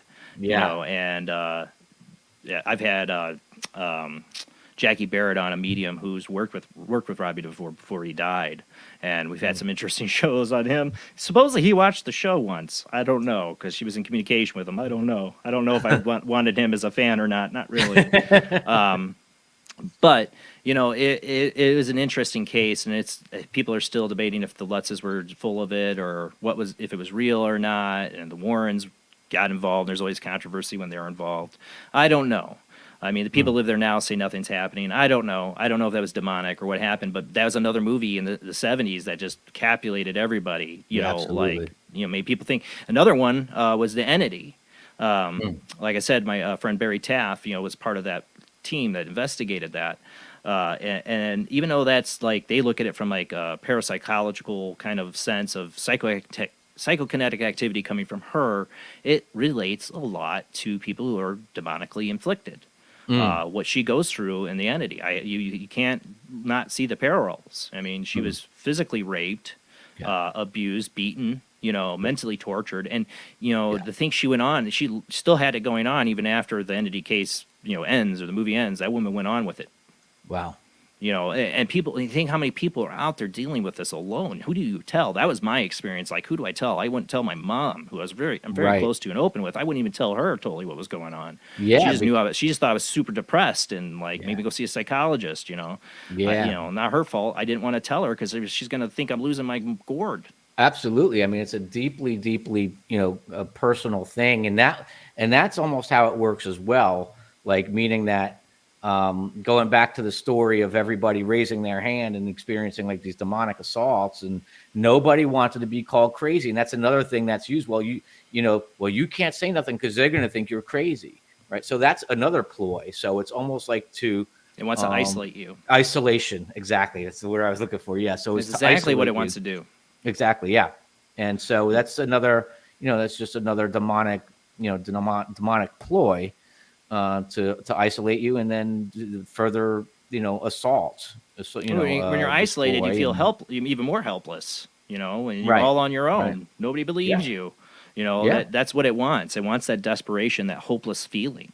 Yeah, you know? That's true. You know, and that's exactly why I wrote the book, is because people are out there that you know, think that they're going to be crazy for experiencing these things, and not wanting to say to bring it to the light, not wanting to say anything. And the funny thing is about the book is that it really did open up people that come to me now like all the time, and they say, you know, I've had this kind of experience, and then they go ahead and they tell me, you know, their thing, where they reach out to me or a DM like, hey, I got this dark spirit, you know, what do I do? And things of that nature. But the real surprising thing was my own mother. So my own mother read the book. Yeah. And so she calls me up and she's like, oh, I read the book and yada, yada. And she goes, you know, I've had my own experience. And I'm like, what? And she's like, yeah, I was 16 and I was, you know, I won't go into the whole story, but she was like, you know, I was thinking of going into the nunnery and then this and that. And so she just, you know, divulged something she's never told like anybody, never told anyone in the family. And that's what she said to me. She said, I've never told anybody. And that's what's happening with the book. And that's what I find people, you know, all the time after reading the book, some reason have a level of comfort after reading this book, a level of comfort in order, you know, to reach out to me and say, well, this has happened to me. So Exactly. yeah, so that's been a surprising result of of people reading the book. Well, I mean, I've had a lot of paranormal experiences in my life, but my shadow person, experience is what really has driven me over the years, especially to do this show, because I have phone lines for people to call in. I'm here, let's talk. You had a great community in our chat rooms on YouTube and Facebook that support each other. Is that we have an open forum where you can talk about this. You're not going to be judged. That people are having experiences, and we believe you. Because that's the worst thing that I felt during my ordeal. Even though I did have two other friends that were going through similar things at the time, because we all encountered it at one time together. Maybe if I didn't have that, I would have lost my mind, thought I was going crazy. But even then, it was still, I felt isolated. I didn't want to be around them. I didn't want to be around anybody. I was like, I'm losing my mind. And that's what it wanted. That's seriously what it wanted. Yeah, exactly. Now, we're going to be going to a commercial break soon, and we will open up the phone lines for people to call in. But I do, when we come back from commercial break, kind of want to get into I know you want to give away the book, but I do want to get into the Elizabeth Knapp case and get your thoughts on that, because it's something I've always been interested in. Because early on, when I started delving into demonic cases and trying to learn more about it, I ran across the journal of Samuel Willard. Yeah. And I found it so fascinating. It's Puritan English, people, if you ever go read it, but it's from 1600s, and he is a hero kind of to me. Yes, because this is pre-Salem, and he tried to take it from a logical approach. Even as a reverend, he's a spiritual Christian man, but he still approached it as with empathy and compassion for this individual, unlike Salem, where they just want to hang everybody. And he spoke out against that. Well, because he was later involved in the trials, and it was actually his arguments against the spectral evidence, where he's like, this is not sufficient enough to hang. You're going to hang innocent people, and he wasn't heard. His father was also like on the trials too, Simon Willard, and so the Willards were actually very prominent at that time, and but they both tried to speak out on it, and I guess it fell on deaf ears because 19 people ended up being executed. Yeah, and others died in prison. I mean, it's a horrific time in history. It's a horrific time in history. Yes. And what I found rare. We're going to go to commercial break here, but I want to get into Samuel Willard, that he approached this in a way that nobody else at that time was really approaching. I just find it, if I could go back and shake his hand, like, thank you for being a decent, good human being, and trying to help somebody. Because that's, he could have kicked Elizabeth Knapp out of his house. She was a servant for him. He could have kicked her out and just been done with it, and say, go hang her, she's a witch. Yes. And been done with it. That's usually how those things rolled back then. So I want to get into that. We're going to go to commercial break, and we will open up the phone lines when we come back. All right, guys, we'll be right back after a short commercial break.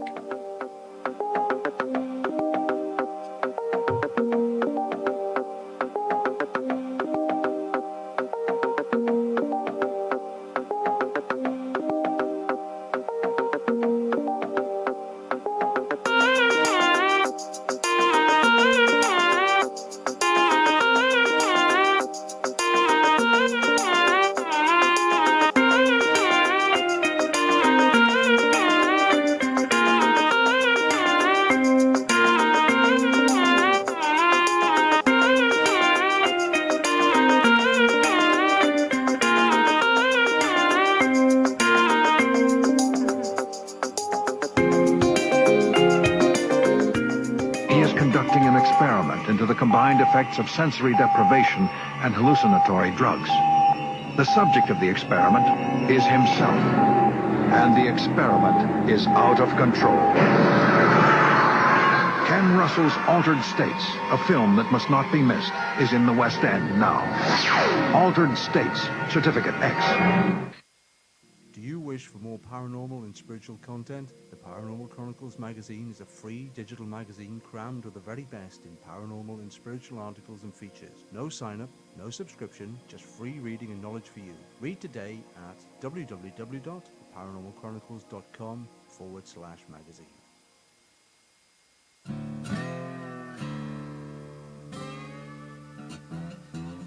Oh, come on. I'm Southern, but... Nope. That'll do. Hello. I am Kat Hobson, host of Paranormal Experience here on WBHM Digital Broadcasting out of Birmingham, Alabama. I enjoy having guests from all areas of the paranormal, from ghosts to ufology to cryptids and beyond. You'll find some of the best researchers in their fields bringing you some great information. Join me on Wednesday nights from 8 to 10 p. Eastern here on WBHM Digital Broadcasting.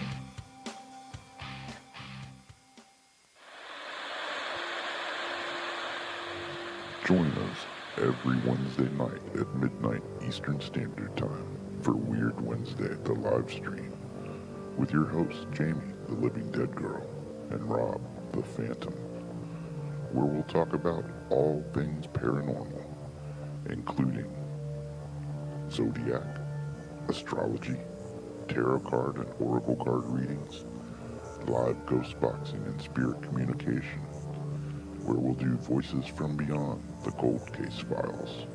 So we hope you join us live on Facebook and YouTube every Wednesday night at midnight Eastern Standard Time. We hope to see you there. Bye-bye.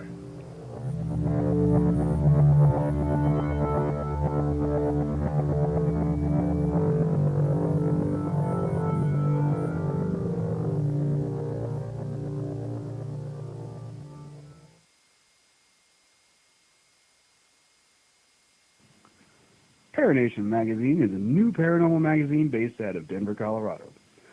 Our goal isn't just to give you the best paranormal content out there, but to promote paranormal unity.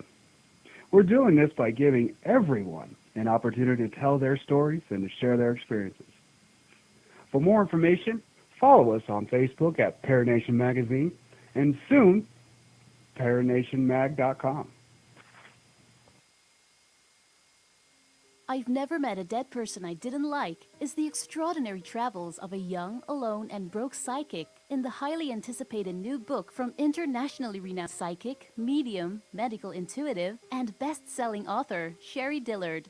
Critics have described I've Never Met a Dead Person I Didn't Like as an engrossing memoir, an empowering story of how a broken girl came to accept her psychic gift, a refreshing and fun read.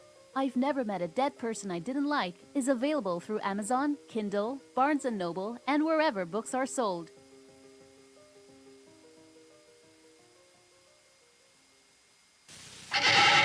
Edgar Allan Poe wrote Spirits of the Dead with a pen dipped in warm blood. You will see the ultimate in terror with this important all-star cast. Brigitte Bardot, Alain Delon, Jane Fonda, Terence Stamp, and Peter Fonda in Edgar Allan Poe's Spirits of the Dead.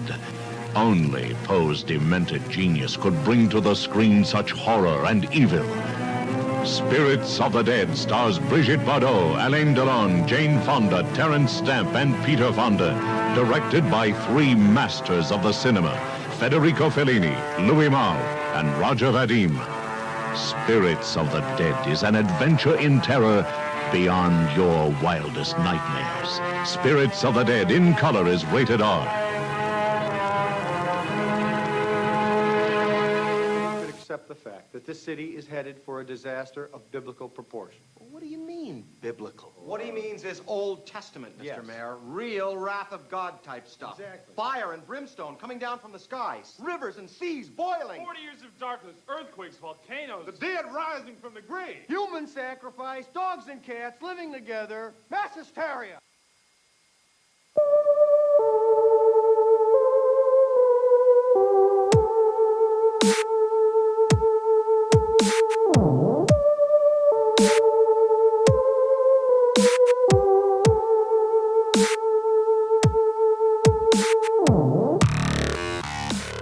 You're listening to Paranormal Soup, bringing you the weird every Sunday night. Call into the show and join the discussion.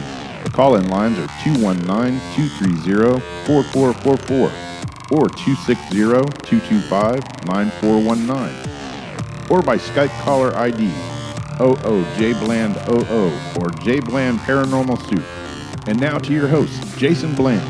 Tonight's guest is MR Gorga. He's author of Demons Among Us, Shocking Stories of the Paranormal. We're talking about his personal experiences with the demonic and also past experiences. Specifically, he has in his book about Elizabeth Knapp from I think it was 1671. I just looked up that date between breaks. Between the 1671, I think 1672, 20 years before the Salem witch trials, she was a well-documented demonic case because Samuel Willard, like I said, to me, kind of a hero of his time, documented it all in a journal.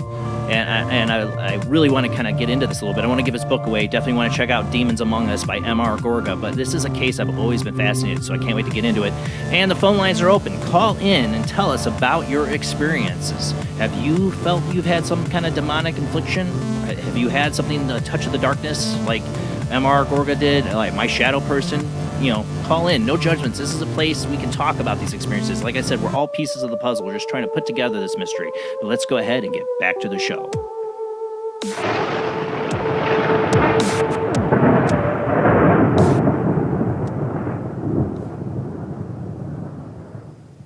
All right. Let me get back here and unmute Mr. MR Gorga.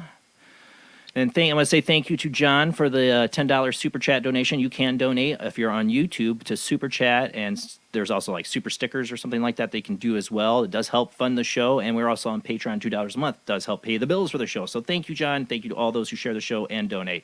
Now back to our guest, MR. Now, you started doing research for this book. Like me, when I got into trying to learn more about demonic possession, the real truth behind it, I ran across the story of Elizabeth Knapp as one of the earliest cases I could find in American history of demonic possession, and I found his telling of it. I mean, I'll let you explain, but I just found it so fascinating. It is, and it's one of the most fascinating stories in America's dark history, and it really it is the what I believe one of the first fully documented eyewitness accounts of demonic possession in American history, and that, as you mentioned, was 2 decades or 20 years before the Salem witch trial. And the case is absolutely fascinating because it takes place between the minister of the town of in Massachusetts and his 16-year-old live-in maidservant, and she starts exhibiting signs of just sort of like strange behaviors that he starts noticing. But it started off like really subtle, but then it got to the point where after the 2-week point, that's where Samuel Willard says to himself, "Okay, let me start writing this stuff down in a journal." And so his journal actually starts on October 30th, which is very, very appropriate for the season we're in. Starts off October 30th, 1671, on a Monday, and then he starts detailing some of the bizarre behaviors, and then what he did was he chronicled these behaviors blow by blow. And it wasn't just him journaling the behaviors, but he was chronicling the conversations, her responses to what was going on, and just and she was crying out for prayer, and she wants other ministers to come over from Waterton and Lancaster, and it was once I started digging into this story, the more fascinating it became, and the darker and just how dark and fascinating it was. I came across it. I was researching for witchcraft. A topic of witchcraft for I think something in the book, and I came across this. I came across this story, but it was more mentioned like, as a matter of fact. It was like, oh, there was this happened with this girl, and and ... And so I said, well, wait a second. Inquiring minds want to know more. Yes, and I said, well, wait a minute.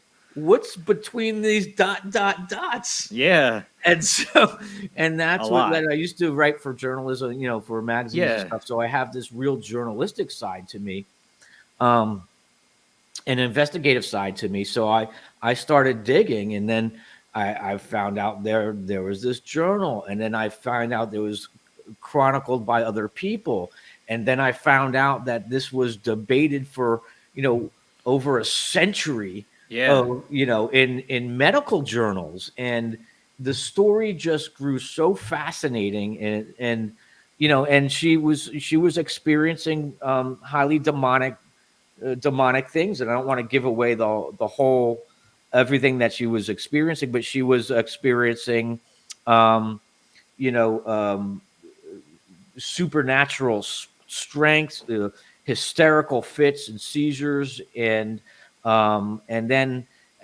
you know, at the full blown possession, started, you know, speaking with another voice, and but she was she confessed to why this was happening, and it was the devil was tempting her with all kinds of different things, and she was going through it for years. She didn't let that on. Obviously, she had the fear of, she knew that she could possibly be hanged if Yeah, that was that's the a case, bad you know? time. You got to imagine her family was frightened and worried for her so Yeah. much in that time period. They will hang you. You know, Yeah, you know, this is. But there was hangings before the Salem witch trial for witchcraft. There was, you know? and one of the I think the first mentioned case in the New World was I think it would have been like William Bradford, but it's just a real mention of Alice Young, Yeah. and it says something like Alice Young was hung outside the camp for you know, for with witchcraft or however he phrased it, but that was it. And how many And that's didn't get a all you mention in a get, paper? because How many? they don't go in. But you think how many might have been hung before then or after Salem, even that never got a mention in a paper? Just the town went up and hanged them, and that was it. Nobody mentioned their name again, and they were buried, and they're done. Yeah, exactly. So we don't, you know, we don't know, but you know, but what this case was so, you know, so detailed and so chronicled and so, and just so very emotional. I mean, I really dig in deep. I dug through 350 years of research. I actually have the journal. I have I have a PDF of the actual journal. Yeah. I actually went to Like the in his town handwriting? Yes. Wow. It's amazing, and I actually went to the town itself and interviewed historians. This is what, Groton?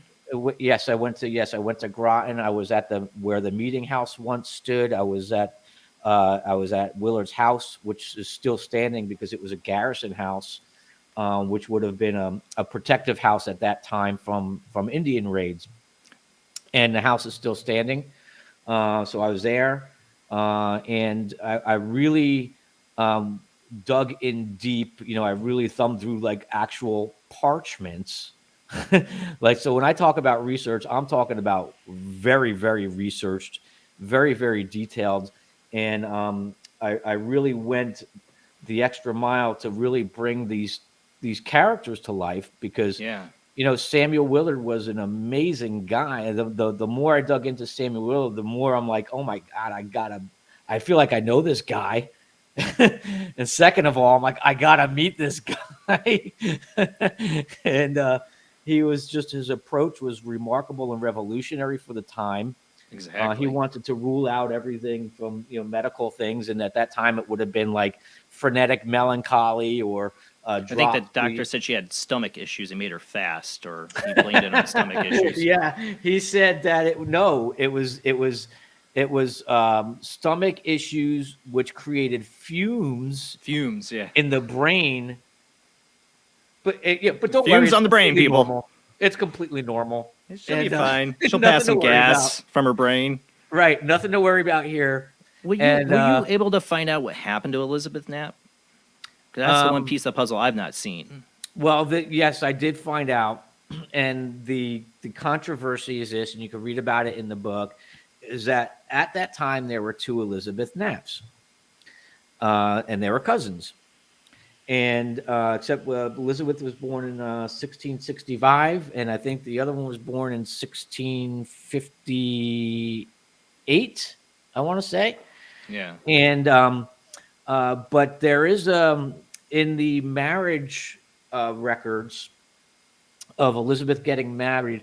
Now, a lot of people think she married a guy named Samuel Scripture, which I don't think that's the case, because the marriage records of the Elizabeth Knapp that we're talking about married a man named Ephraim Philbrick. And in that marriage record, in parentheses on the side of that parchment, it says this was the one who was possessed, or something to that. Oh, they had to effect. put that in there. They put that in there. Wow. Yes. And or something to that effect. This is the one that was witched. Oh, this is the one that was witched. Witched. Hell yeah. Yeah, because that's a big part of the thing was of the story was she a witch or not? Was she in league with the devil or not? And I really go into deep detail in the book.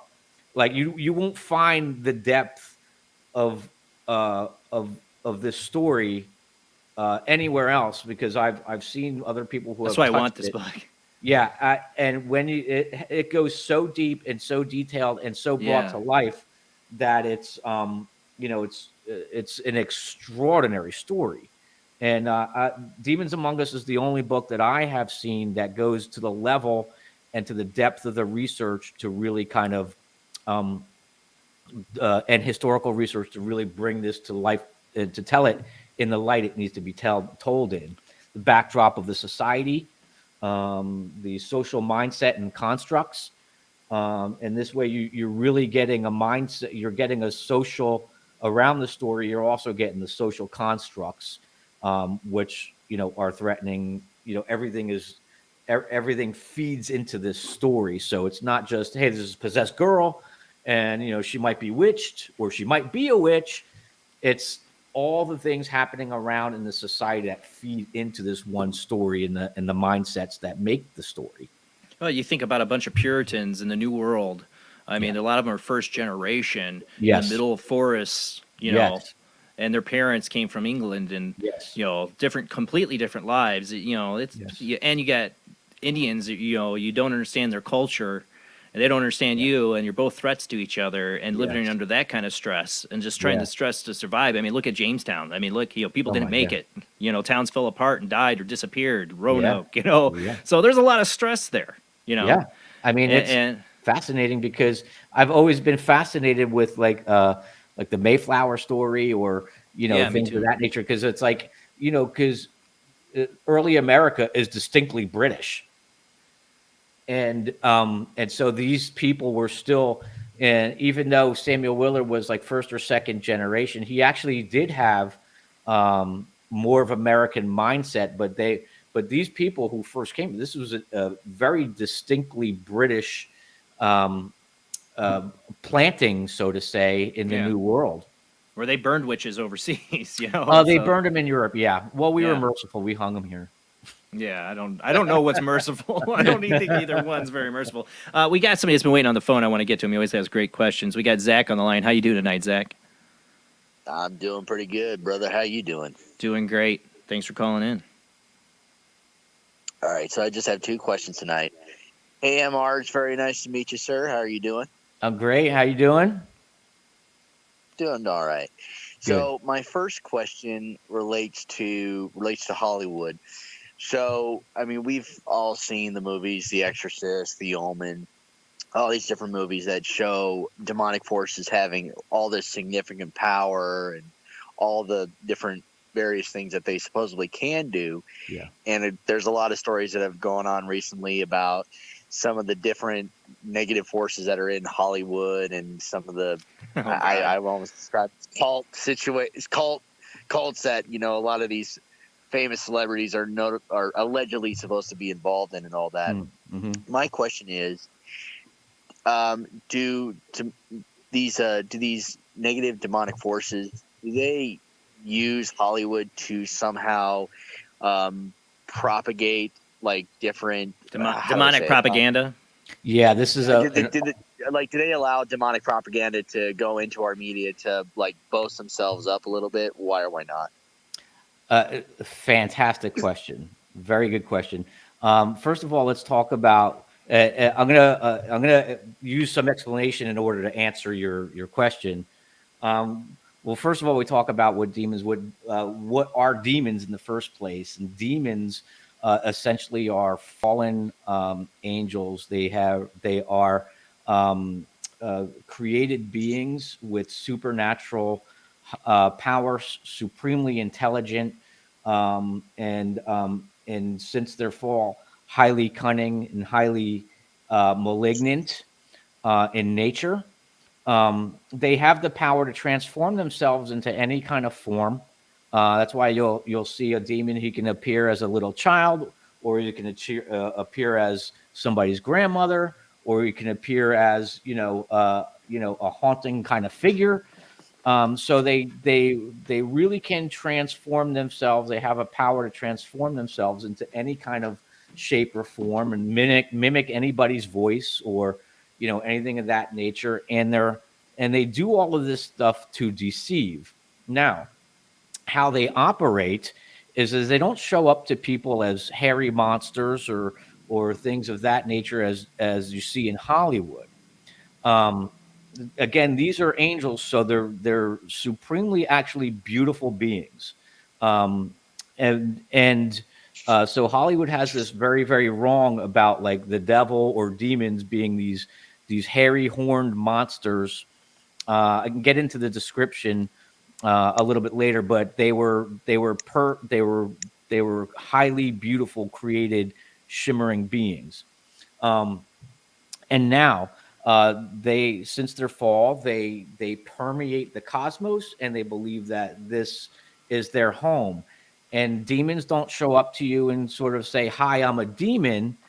What they do is they influence the minds of people to get them to do their bidding. And this is where we get to Hollywood. So we have lots and lots of people who are unknowingly or knowingly influenced by evil. And because if you could think of the demonic realm or the spirit realm, like influencer marketing, right? So I'm going to find the most influential person I can and inject my ideology, my idea or my scheme or my plot, or I'm going to inject this into their minds, and they're going to carry out and propagate these things. And so you have they are people use in Hollywood because they're influential, governments, political powers, and the like. And yeah, Hollywood people in Hollywood are under many under an influence that they don't even know they're under. Maybe. Okay. And my second question really goes back to the whole concept of free will. Mm-hmm. So, I mean, we've heard stories really about how Satan led an army against the forces of God. Yeah. He really had an issue with the fact that, because human beings were created in the image of God, yes, we were given free will. And of course, Satan didn't like the idea of being subservient over to a race that he considered inferior on this. So my question is, for demons, are they capable of having free will? Why or why not? Well, of course they're capable of having free will. They exhibited that in heaven. And in order for them for Lucifer to assemble and head up a rebellion of a third of the angels, that's free will. That doesn't mean that God made them robotic and they must worship him. That means that they exercise free will to rebel against the Almighty. So yeah, they have free will. It's just that their rebellion led them to get cast out of their home, but they retain all their power and all that stuff. They just lost their they lost their home, and they consider this their home to rule. Does that answer your question? So I originally, it does answer my question on that one, but then I'm sorry, Jason. It No, just sorry. leads really to it really leads to like another question that I have too, is that, if they were cast out of heaven and all this with, I'm not trying to insult or anything like that, but then it goes back to, why wouldn't God then be able to remove the powers that these demons were given? Because, with God having this infinite power, then it's like, well, why weren't these powers that these angels were given, why weren't they removed when they were cast from heaven? That's something that I've always wondered. Yeah, I mean, that's a great question, but it almost is as if that the Lord can use the existence of these demons to for mankind to exercise their free will. Who are they going to serve? Are they going to serve God, or are they going to serve satanic principles or principalities, knowingly or unknowingly? Because all it takes for, you don't have to worship and bow down before a statue of Satan or anything of that nature. You just have to be out of the ordinances and principality or principles of God. You have to be outside of those, and to be outside of those is to be under the principles and the ordinances of the government of evil. So you don't have to worship a statue. You're automatically under its influence, whether you know it or not. And that God gives us allows these things to remain to exercise our free will as well. So God's not going to take away, their powers and their judgment. The ultimate judgment still waits. But God's God. He can allow them to have their powers because he's God. Okay. Well, those are all the questions that I had. Thank you so much, MR, for answering those. I greatly appreciate it, man. And really quick, before I go, just want to pass this message along. My fiance really likes your hat, and she wants it. Leave your address. I'll make sure to send it.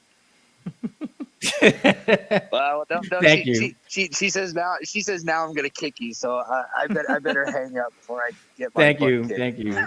Enjoy sleeping on the couch. Talk to you later, Zach. Take it easy, brother. Bye.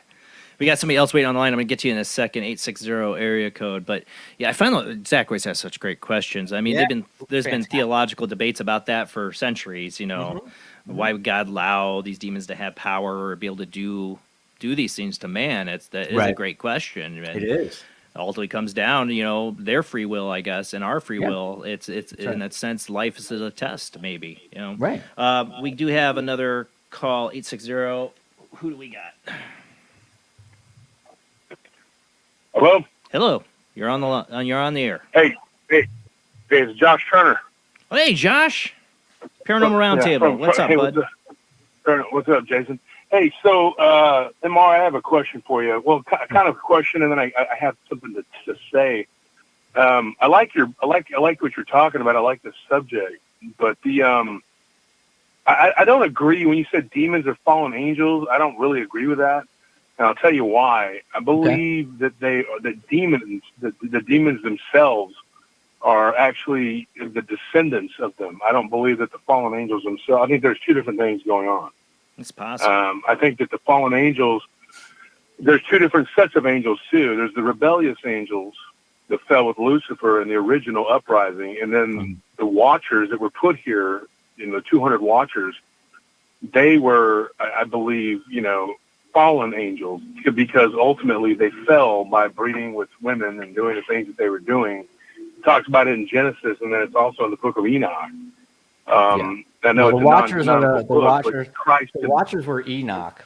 You don't find anything about watchers in the Bible, but you do find Nephilim, which was the giants from having sex with the women. The sons of God have come down to to carnally know the women, which created a race of Nephilim, which were the giants. So, but there's no mention of watchers in the Bible. But go ahead. Sorry to cut you off.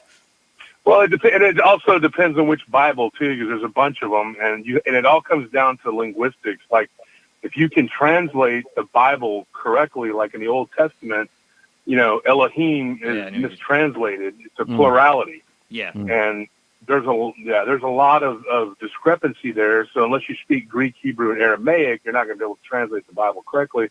Just like if you don't speak Arabic, which I do speak some Arabic, and I've worked with Arabs for years. I learned to speak French, and I speak some German and Spanish. My mom's Mexican, so I'm pretty linguistical. So I was able to translate a lot of the Old Testament, not completely, but it changes it. It really does change, like the meanings and the translations. I don't really believe so much in that the fallen angels are demons. I do believe the fallen angels are out there, and I know the 200 watchers are chained up within the earth, and it says as long as the earth shall endure. Well, I know that the fallen angels, that's not who these are. It's their descendants, and I believe that when they were wiped out during the flood, because of the antediluvian period, they had human bodies, not human bodies, physical bodies that they roamed the earth with. I believe that the book of Job predates the story of Adam and Eve, and I'll tell you why.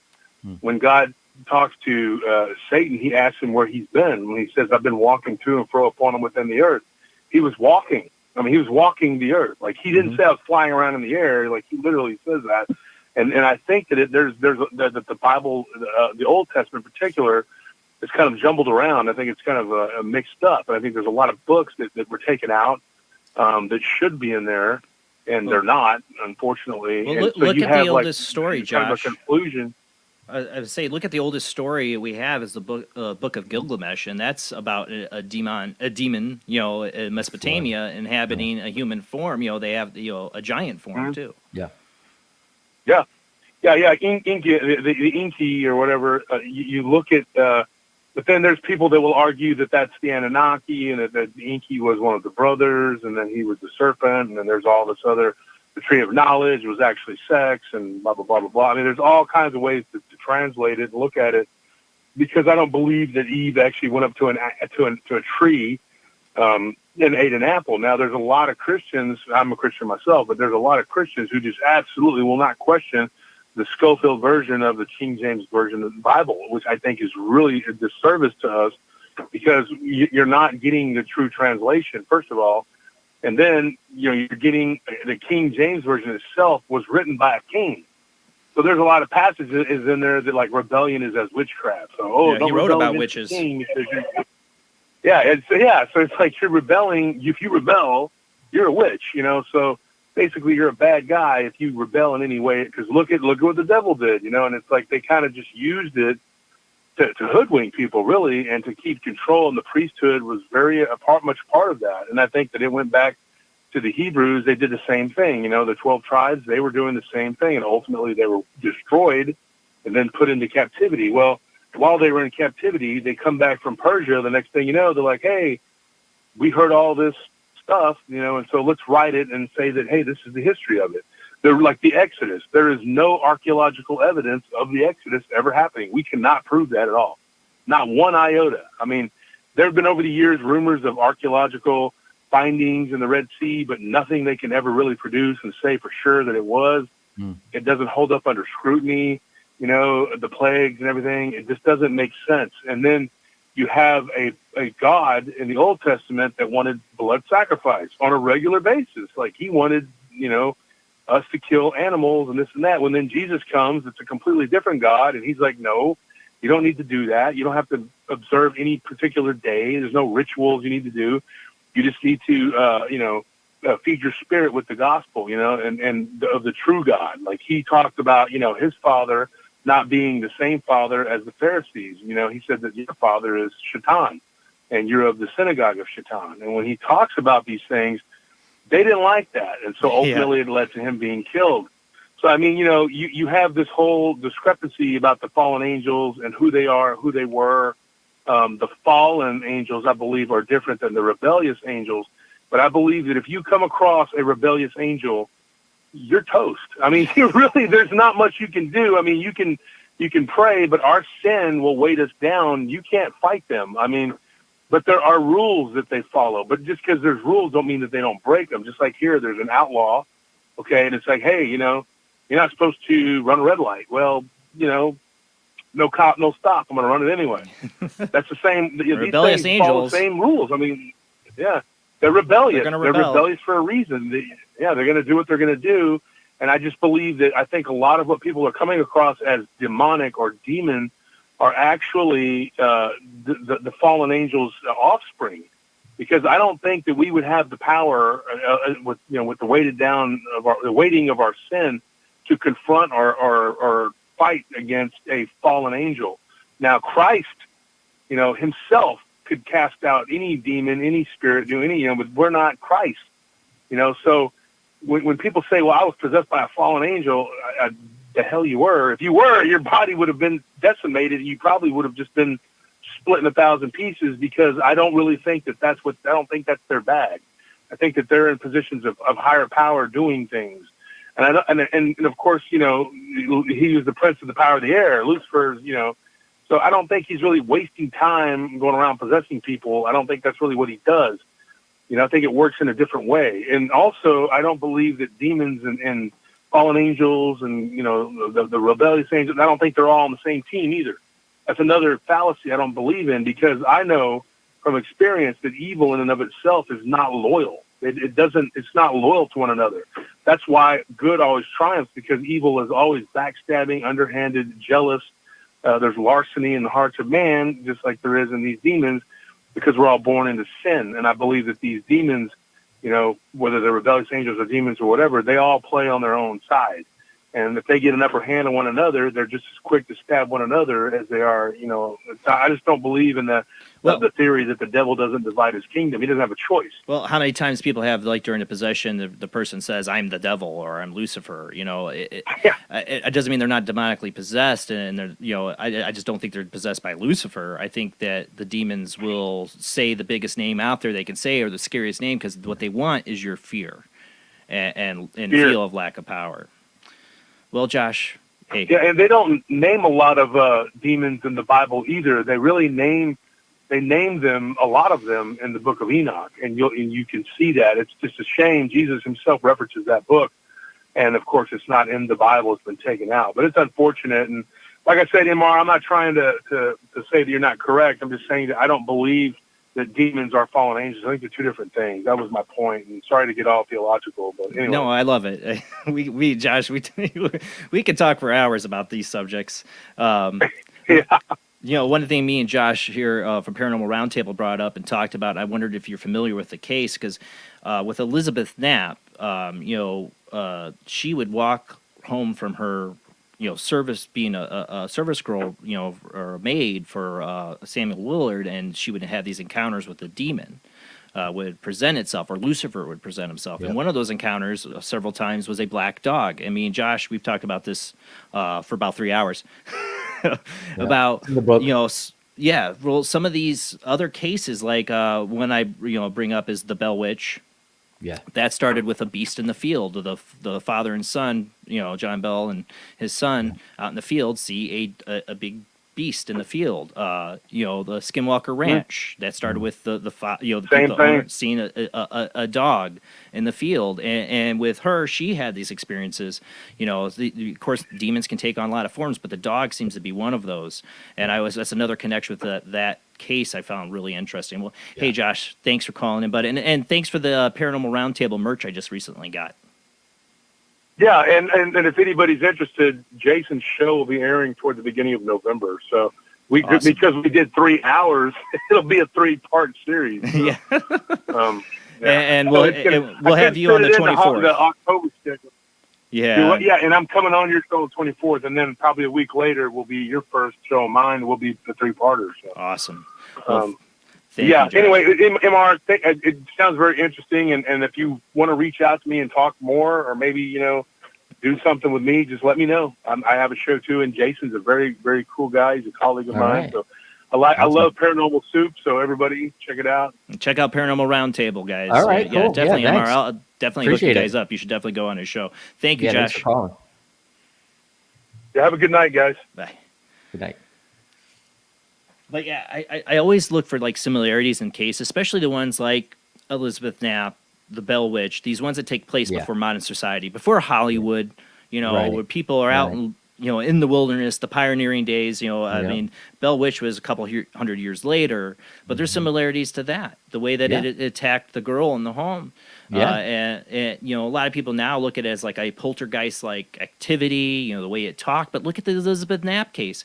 If you look at the journals, Willard talks about it throwing its voice, her vocal, her throat swelling up, and she can't talk, her tongue twisting up in her mouth, but yet they can hear the voice of this creature. That's so Bell Witch. Yeah, they talk about Elizabeth Knapp's tongue, and it was like it was curled back into the back of her mouth, and they were trying to unhook it, but it was like iron. They couldn't do it. And that was another interesting thing about the case. And not only did that happen, but that happened for days on end. Yeah. Yeah. What I also found interesting, too, I mean, like another noble person that Samuel Willard is that early on, she described a wealthy woman in town who she said came down her chimney, was in league with the devil. Just like 20 years later for Salem, all these people got hung for this kind of speculation, the spectral ghost. Right. And Samuel Willard, instead of going after that woman, scrubbed her name from his journals, scrubbed her name from record to protect her. Yeah. He didn't go after her. He didn't immediately think she was a witch. He felt it was deception. He's that smart to know that if this is the devil, the best way for the devil to really screw things up is to start accusing people. I mean, he could have turned into an early Salem witch trials if he'd gone the other way. He actually had her tested. Back at that time was like if the witch touches the afflicted and becomes well, they took back the affliction or whatever. So there was an incident where he did question her and he did kind of have her. It's not that he didn't look into it, but he was rational about it. Right, exactly, 100%. Yes. Not rational is put him in, telling him if you drown, you're not a witch, and if you don't drown, then you're a witch, and we're going to stone you to death. That's not rational thinking. Right, exactly. You're doomed either way. Yeah. You're right. But that's the that's what I say. He was ahead of his time. He could have totally just thrown her to the wolves that the people were back then, out of fear. And that's what evil feeds off of, is fear. And that's I think Salem in itself, it could be a case study for demonic going out of control in the sense of turning people on people. Well, it was a lot of it. I mean, I do think the origin of Samuel Parris's kids, the origin, I believe, was probably something demonic. But then, there's a mass hysteria breaks out, and we're very susceptible to mass hysteria, even in our days. Really, you think? Yeah.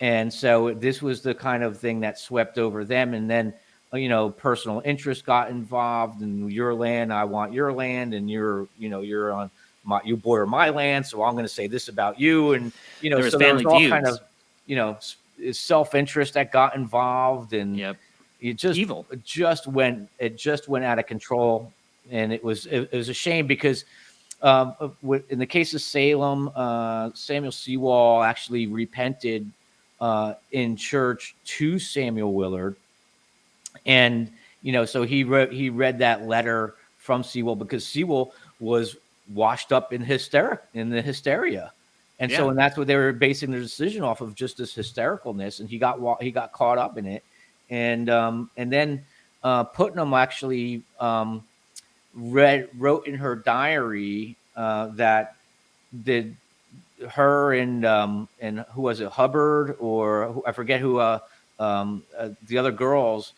but they were all pretending of their afflictions in court. Yeah. And that's evil. I mean, that hysteria, in a sense, is its own evil that pervades. I mean, and hysteria can take on different forms, and it can take on belief. Look at how fast Nazi fascism rose in Germany out of hopelessness of many young people not having jobs or working after the World War I. So many were killed during that. It was just Germany was devastated and rebuilding, and a lot of regret and resentment, and evil fed upon that. Yes, exactly. And I mean, just look, recently in Australia, they had a newscast interrupted with a satanic like people completing a satanic ritual. I don't know if you saw that. We covered that on World Wide Web Aware. And look at the hysteria going on there. It's hysteria. I'm sorry. What's happening in Australia is complete mass hysteria. There is. Yeah. And it's easy to get caught up in. And I mean, it's just, we're all susceptible to it. Even they were susceptible, and It's human and we nature. are. It's human nature, and we're as educated and as modern as we think we are. We get washed up in it as well. Now, when you've seen like modern, like I mentioned 60 Minutes covering Bob Larson, and when mainstream media does cover something demonic, what's your thoughts on it? Like how they present it? That's a kind of a loaded question. First of all, it's like, they're always going to want to put like their spin on it to make it right. Either they're going to just try to discredit it, or they're going to put some kind of like, kooky spin on it. And the things Or sensationalize it. Yeah, sensational. And these kinds of things that don't translate well. The things of like true things of the spirit really don't translate well. Like I'm really against using honest to God, the true things of God as entertainment. That's why I have a big problem with massive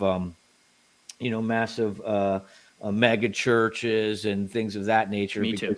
Because these things, they become purely entertainment. Again, Jesus didn't go about and say, "Watch my miracles, everybody." Like he just did not buy me a private jet like Joel Osteen, Yes, exactly. So I have a real beef and a bone to pick with those types of ministries. But I just don't think these things should be broadcasted. And if they are broadcasted, I have to think that there is another, incentive or agenda that the individual has. Yeah, I mean, everybody has their personal religious beliefs and faith, and I respect those. I have my questions, my doubts, but I have a deep belief in an afterlife and in a higher power. I'm open to hearing, Christian views, Islamic views. I believe everybody's got a piece of the puzzle. Yeah. But I respect people if they have their faith. But when you take it and twist it for financial reasons to control people or get a private plane, I really think you're like on the really low totem pole of, of being a person. Like you're awful. It's terrible. And the problem is that, people sit under that and as a ministry and believe in that. But it's even biblical. It says that, even in the book of Jeremiah, Jeremiah was a prophet in the Bible, and he was talking about how the Lord himself saying, you sit under these hirelings and you sit under these, these false preachers and prophets, and my people love to have it so, meaning that they're more willing to sit under a lie than they are sitting against the truth, because the truth would put a demand of change on people's lives. But when you get under these types of ministries, there's no demand for change, because they need to tell you what you want to hear. You're going to be successful, and you got big dreams, and all these things are going to be awesome, and God's going to give you money, and so they sit under these lies, and and they just keep feeding these people money because they don't want to hear the truth. Yeah, I know. Change. I think a lot of people see through it, but there's always going to be people that are hopeless and they feel like they see hope in these people. And I feel there's something demonic about these people. Like you talk about grabbing somebody. Yeah. If you can't beat them, join them. And I think if there is a devil or there's demons, that would be a good idea. Like, hide under the guise of the church. Yeah, the devil. And how much of that goes on. Yeah. And when it comes to Hollywood, I mean, we've talked about on the show more than a number of times, people like Beyonce talking about she becomes possessed by something. And there's other artists have said things like this that makes you kind of wonder. I mean, just look at Hollywood itself. I mean, back in the 60s, you had Anton LaVey, the Church of Satan. And he's a lot of show, a lot of drama, a lot of put on. But he gathered some top names to him. James Mansfield, Sammy Davis Jr., the Kennedy brothers. I mean, he gathered top Hollywood names. And I've always been suspected that, Hollywood is influenced by our intelligence agencies. You know, they had a thing called Project Mockingbird for our news reporters, and my suspicions of people like Anton LaVey, they were somewhat of a CIA plan to create like a secret cult within Hollywood. Like, here are your Satanists in a secret group, you know, join the secret club, and a way to control them through a false religion. But some people might actually really be really deep down in this, you know, famous people we don't know. I mean, you hear all the conspiracy theories, you know, I believe so. adrenochrome stuff. I don't know if any of that's real. I don't like to accuse people of stuff. I don't get into the conspiracy stuff like that. Yeah, I believe but so. But Hollywood doesn't make it easy. When they put all this symbolism and these artists and their music videos and films and what they say, they don't make it easy for me not to suspect them. Well, where there's smoke, there's fire, right? Right, exactly. And Hollywood is, you know, they are the machine of propaganda for so many things, and demonic, yeah, they're putting it out there. Yeah. It's very prevalent. You know, yeah, and especially in the music industry. Well, there's a lot of that in the last 20 years. Well, there's a good reason for that, because Lucifer himself. Let me just talk about like who the devil is, okay? You know, Hollywood portrays the devil as this horned monster and this, you know, with this gravelly, hoarse voice, or he's a man in red tights with a pitchfork and all these, you know, things. He's been grossly misinterpreted. But biblically speaking, the Lucifer, the angel, was the most beautiful, most highly intelligent, powerful angel God had ever created. Supposed to be the most beautiful. And the most beautiful, yeah. And it says that all of his that his form or his body was made with precious jewels, gold, beryl, onyx, sapphire, ruby, you know, all these things. And now we can't imagine, because we're just flesh, what that form looks like, but his name, or I guess his nickname would have been, or what his name meant, was light bearer, because when the glory or the light of God shone on this being, just these facets of shimmering light would just, you know, flash from him when he moved.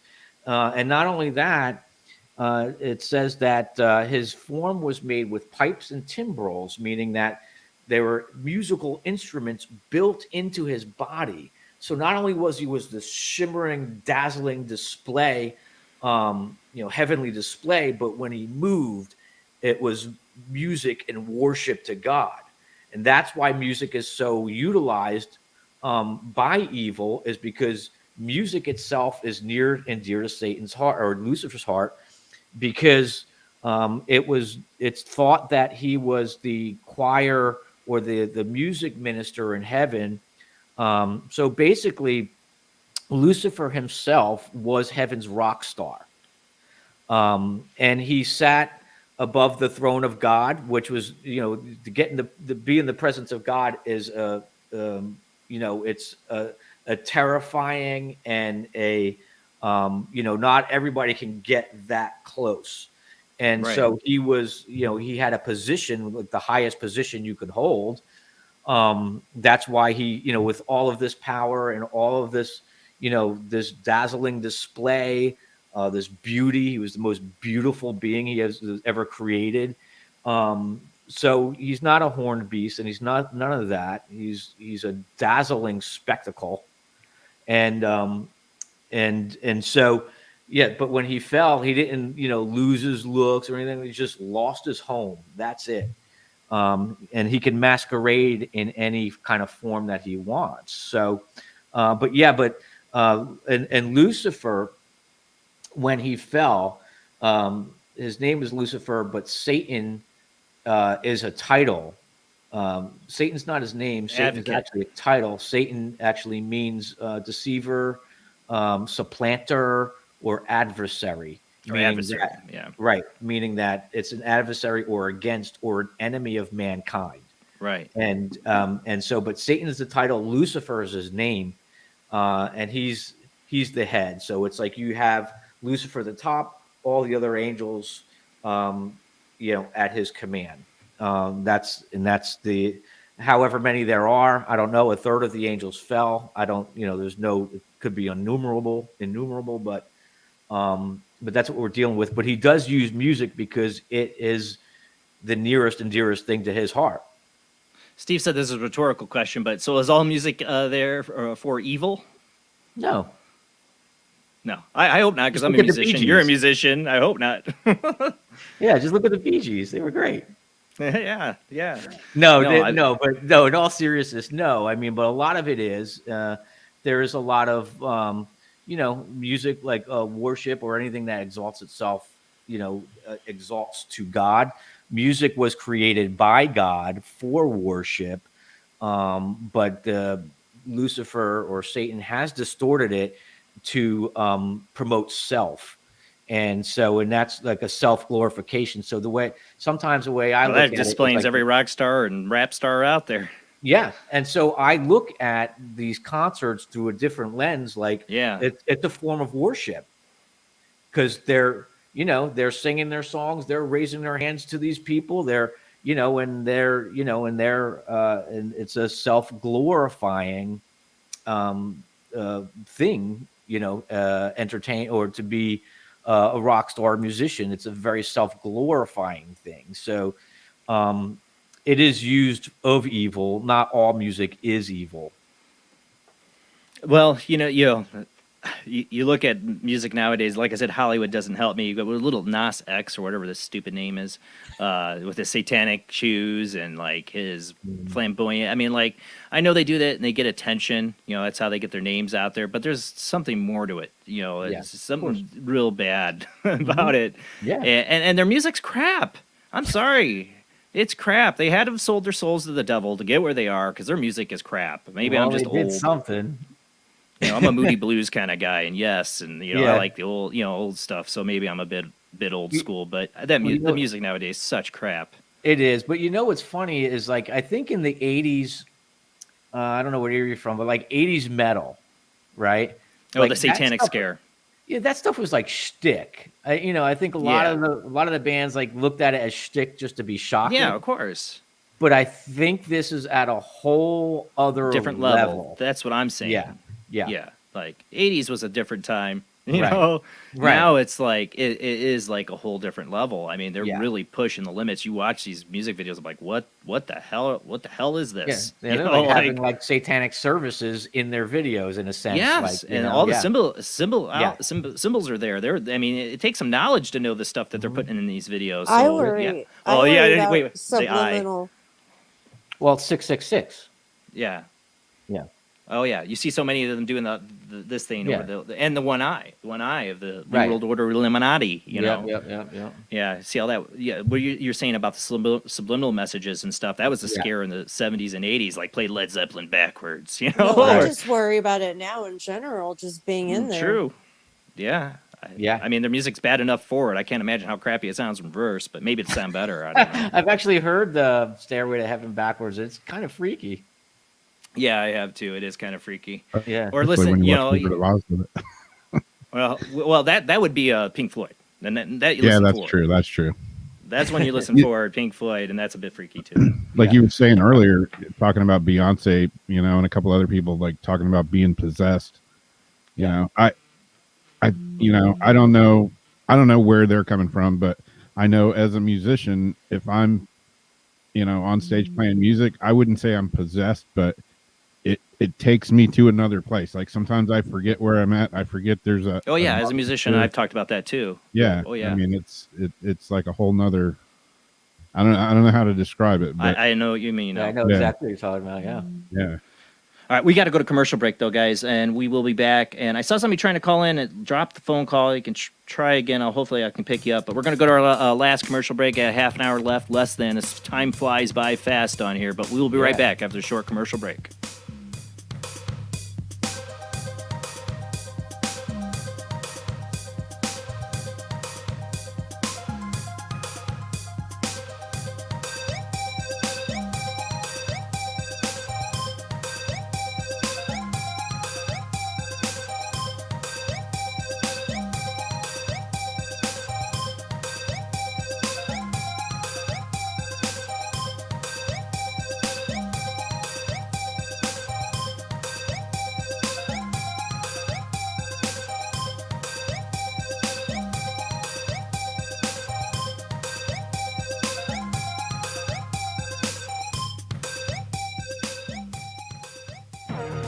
Intercepted the transmission of unknown origin. Transmission?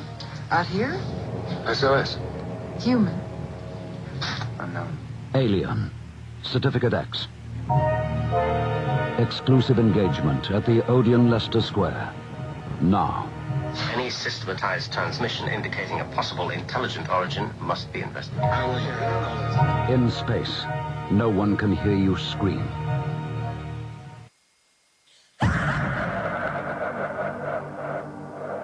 If you are interested in discovering the truth about the paranormal and want to hear from leading researchers in the field, join Justin Brown on his 3 weekly shows named My Paranormal Soapbox, Necromancer Live Show, and the Supernatural Symposium, live on Facebook, YouTube, and InterfaceDeath.net.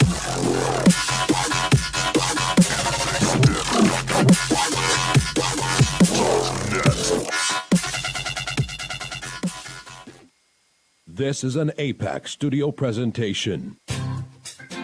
Hi, I'm Barry, owner-operator of Barry's Barometer Barn.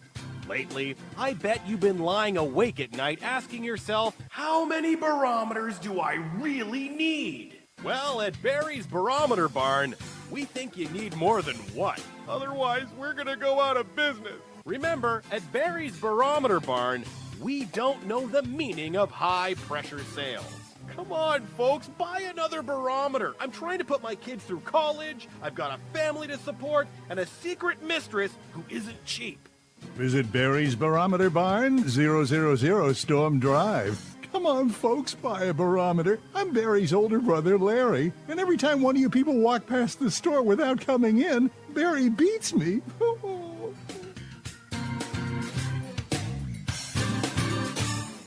This has been a presentation from Tim Morgan's APAC Studio. For more almost professional amateur comic studio content, visit the APAC YouTube channel. Search APAC 2002. That's APAC 2002 on YouTube.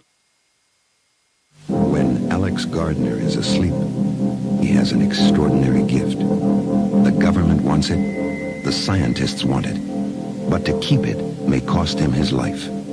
It might be better if Alex didn't sleep at all, but he cannot resist entering the dreamscape. Can you? See Dreamscape in the West End and all over London now. Certificate 15. It takes an extraordinary adventurer to enter the dreamscape. Are you intrigued by Paranormal Talk Radio? You'll love the new Paranormal Radio app from Talkstream Live.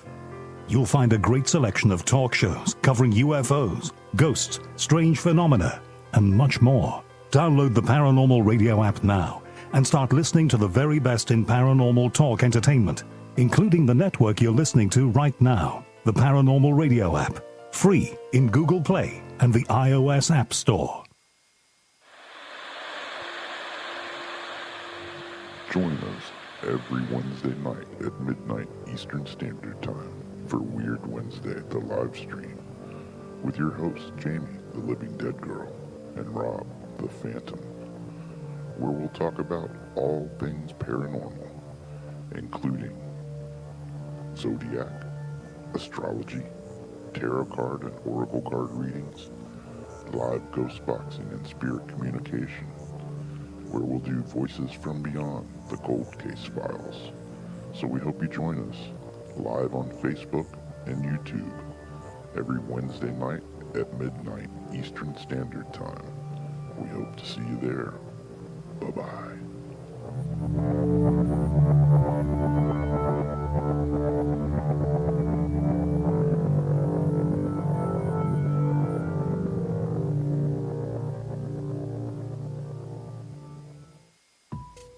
Since 1948, Fate magazine has brought you reports of the strange and unknown, all of them true. Fate Radio is carrying on that tradition, bringing you the unusual, macabre, strange, and bizarre. Join host Kat Hobson Sunday nights from 8 to 10 p.m. Eastern on WBHM Digital Broadcasting.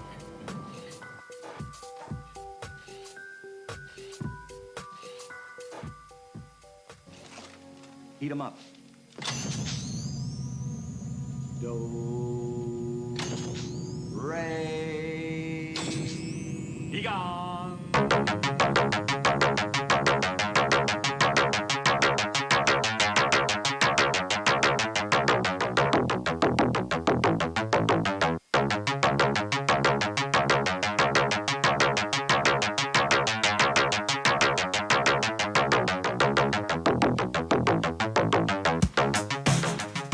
You're listening to Paranormal Soup, bringing you the weird every Sunday night. Call into the show and join the discussion. The call-in lines are 219-230-4444 or 260-225-9419. Or by Skype caller ID OOJBland00 or JBland Paranormal Soup.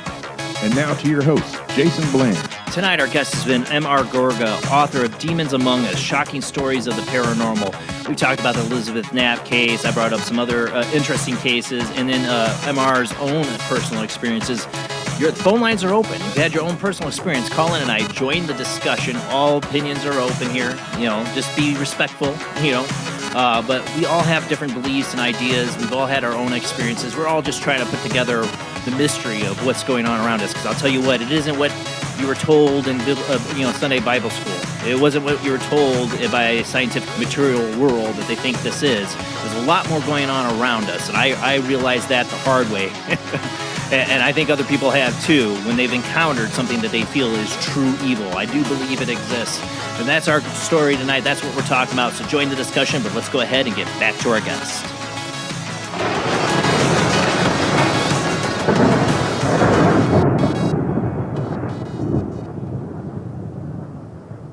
All right, I got to get the phone lines over here. I know somebody else is trying to call in. I keep losing their call for some reason. Keep trying. I will try to get your call. If you want to try again, line should be open. Let me unmute. Hold on. There we go. Okay. Thank you for hanging in there with us, MR.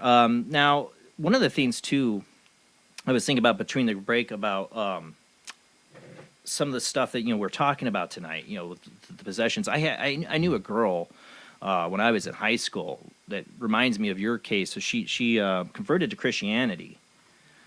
She became a Christian. She had this experience. And, oh, man, I'm really getting phone calls right now. Let me see if I can take that. Let me go back. Hold on. I don't want to lose who I got. Does it let me? No, it doesn't let me. I'm trying to hold it. Hold on. Sorry. 1 second, MR. I got a phone line issue here. Yeah. All right. Well, I got somebody on hold. I think I tried to hit 2, and I actually hung up on somebody else. Whoever just tried to call in, I think one was Skype. Just hold on there, and I got somebody else on the line. Just hold on. Try to call in if I hung up on you. I'm so sorry. We'll get to the phone call I got on the line right now.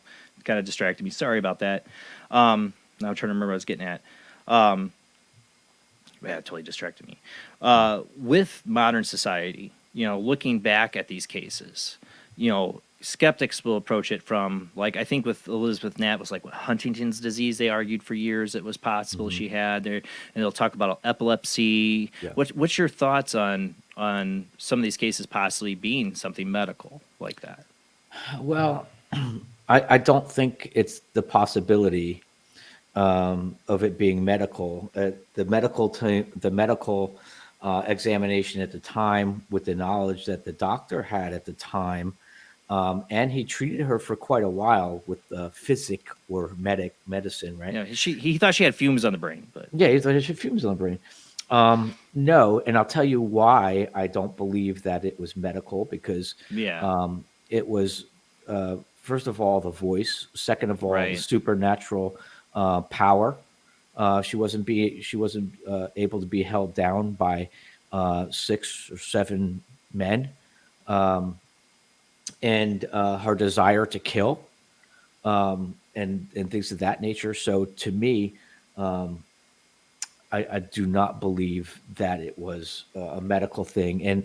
And besides, the people who argued that it was a medical thing was up to 100 years later. And let's face it, the only one there was Elizabeth Knapp and Samuel Willard. Yep. And in his opinion, he's so analytical and rational as a reverend. He believed it was diabolical. Yes. But I think in the end, he kind of, he left it up for better men to decide or something like that. Yes. But like he said, she could throw voices. Men couldn't hold her down. It was enough for him to know that this is beyond something medical. Yes. Right. Exactly. You wonder how much of this goes on. How many asylums have had cases that where people are doing things like this and they've tried to kept it quiet because they don't know how to deal with it. Yeah. Yeah. But they keep them there because, well, they're mental, right? Let's get the phone line because they've been hanging on. Who do we got on the line? Hello, can you hear me? I can hear you. Oh, okay, just wanted to make sure it was me. Hi, this is Alan Korea. Oh, Alan. Hey, how you doing? Hi. Hey, I got a question. This will be a short one. Oh, first. Every time I try to call from Korea, your 4444 number, I get like an automated recording. I think it won't let you because it's overseas. I think I've had trouble with that number. I believe that's because it's overseas. I think I've had that problem with people in England. Okay, I can get around that using a phone card. Yeah. Well, thank you. Okay, my question is, ghosts haunt buildings, demons haunt people. Would that be a true statement? I don't know. I mean, they do both. Okay, like when you go in a haunted house usually has ghosts, like you see in the movies. Mm-hmm. Okay. Oh, okay. When you go in a haunted house like you see in the movies. Okay. You there, Al? I think he just has his computer up. Oh yeah, make sure you have your computer down because I think we're getting feedback from the show. Right. There you go. Got it down now. Okay, the two can mix up, right? Or is it just they're mutually exclusive? Well, I mean, I have another take on it. I do believe that many hauntings actually are demons in masquerade, and so. And I know it's not the prevalent thought of many, but it is mine. And so I think that they're interchangeable, or they're, demons, can haunt a house and, and they can haunt a person. Well, that's not good news. No, it's not. Actually, I actually had 2 times. One time, it was almost like a poltergeist. I had my children visit me over here in Korea, and we're staying in the Korea hotel. It's Friday night, and I wanted to get some street food because Korean street food is awesome. Yeah. Anyway, so I'm walking down the hall, and all of a sudden I hear my daughter screaming, "Daddy, Daddy, Daddy." I go back, the TV's turning on and off, the lights are turning on and off, and there was a third thing, I forget what it was. Anyways, so I just screamed, "Leave my kids alone, blankety blank," and it stopped. Wow. So was that like a polite demon, or did I just spook the ghost? I don't know. I wasn't there. Yeah, I trust your gut on that one. Okay. Funny story about that. After that, this was in a hotel. Yeah. Keep in mind, and I am in Korea. Keep in mind. Mm-hmm. So I go down to the front desk, and I say, "I want to talk about room 602," right? And that's all I said. I want to talk about room 602. Yeah. And the desk clerk says, "No ghost 602." Oh my God. So I said, "You put me in a haunted room, They know. and you knew it?" I said, "I want an upgrade right now. I want to upgrade." And he upgraded me. Yeah, he upgraded me on the spot. That's so crazy. It's funny when I went to Groton, I stayed at a very historic inn there, and as I was working downstairs, and one of the waitresses or one of the girls who worked there, she came up to me. She goes, "One of these rooms is haunted." I said, "What?" And I said, "Which room?" And she says, "I can't say." I was like, "What?"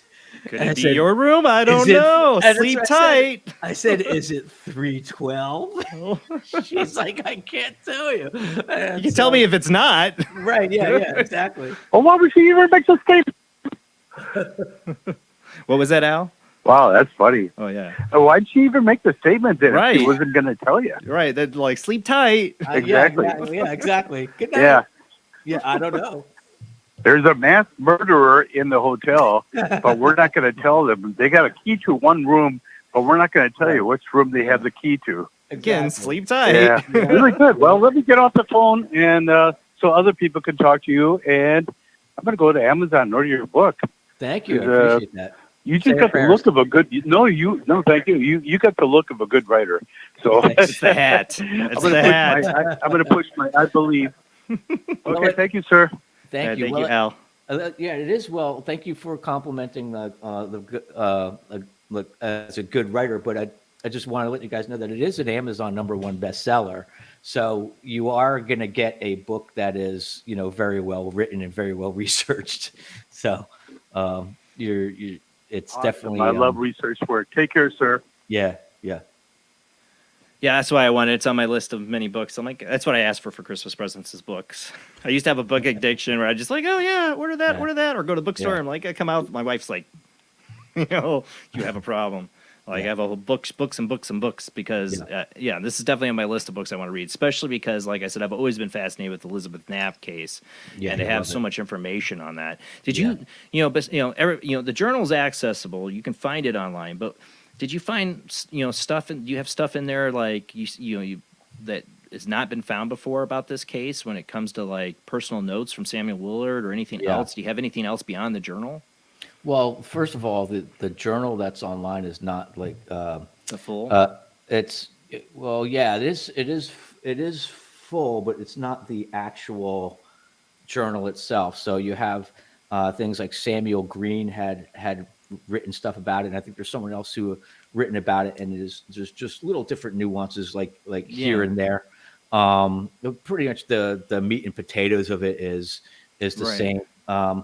Digging into the history was very interesting because you find you find other things from other people say about like Elizabeth Knapp's mother, which was what was his name?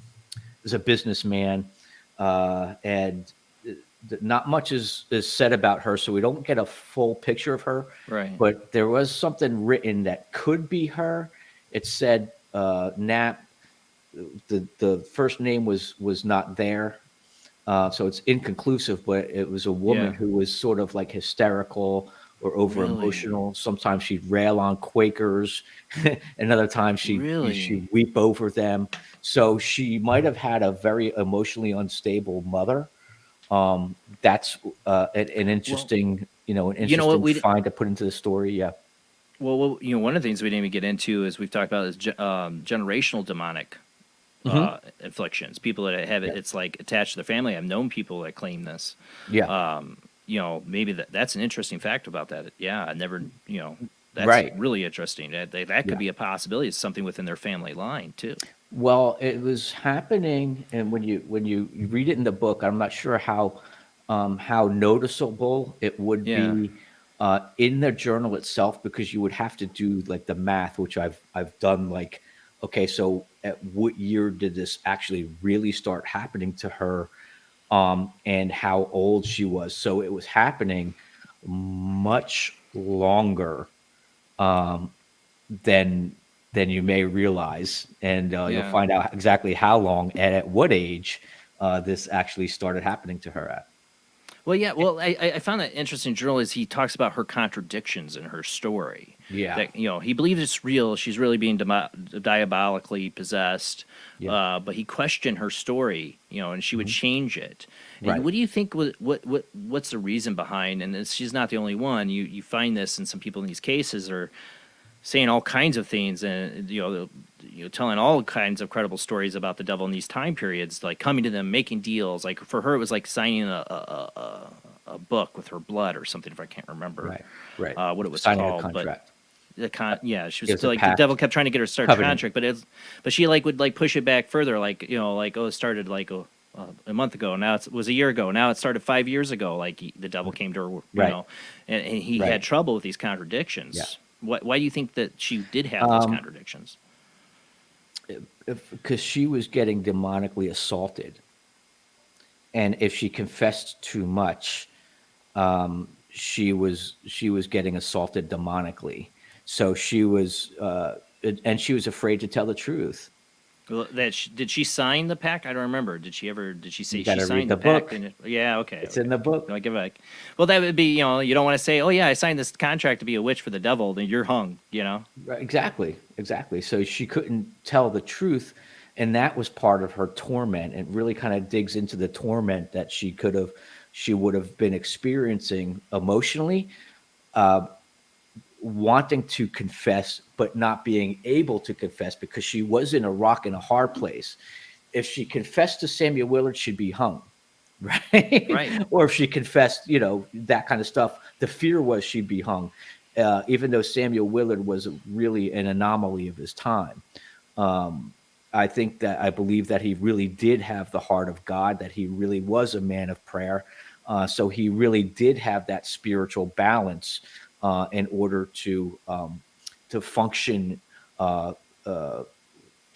in this situation. Yeah. Because He he had went to prayer a compassion. lot. He had compassion. compassion. And he was in prayer a lot. When you read that journal, he was in prayer a lot to kind of for asking for supernatural guidance and understanding and wisdom. And so, but she was in a rock and a hard place because if she would have confessed that, it could have led to a scandal at the least, right? And the thing about witchcraft at that period was it was better to be named a murderer than to be called a witch at that time. Oh, and yeah. that's not me just saying that. That's historically written. Yeah. Oh, yeah. And so there was that fear as well.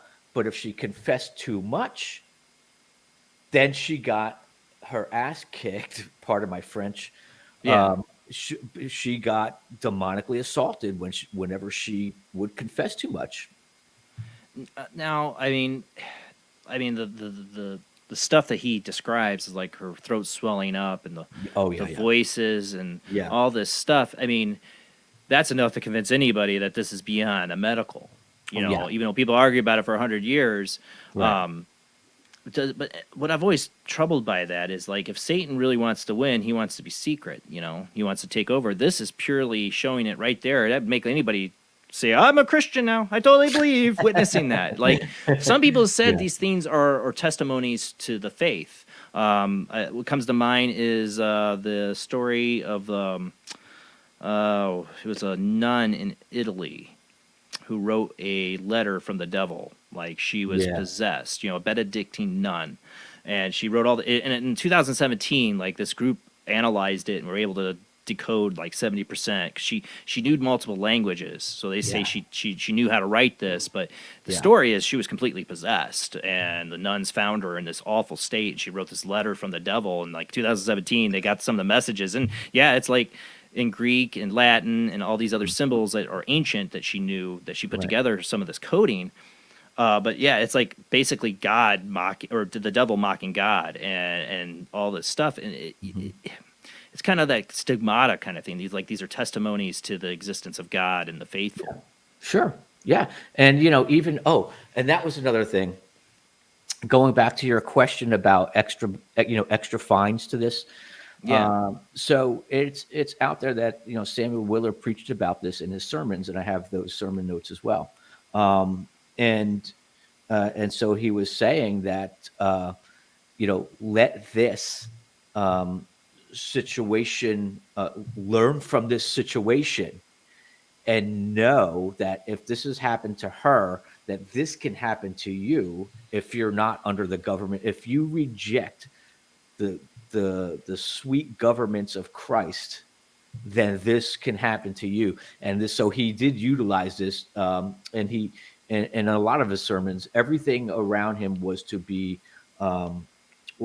seen or admonished as to what was the spiritual significance of this, and that's how he approached this as well. Where he was like, if I don't have it in front of me the exact quote, but if you don't, if Christ's governments do not please you, then you are marked for the devil, and this could happen to you.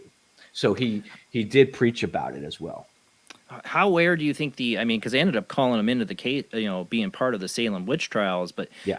when that all started in Salem, how aware do you think the people were of his the Elizabeth Knapp story? Did it spread to that community? Did they know about it? Very aware. Yeah.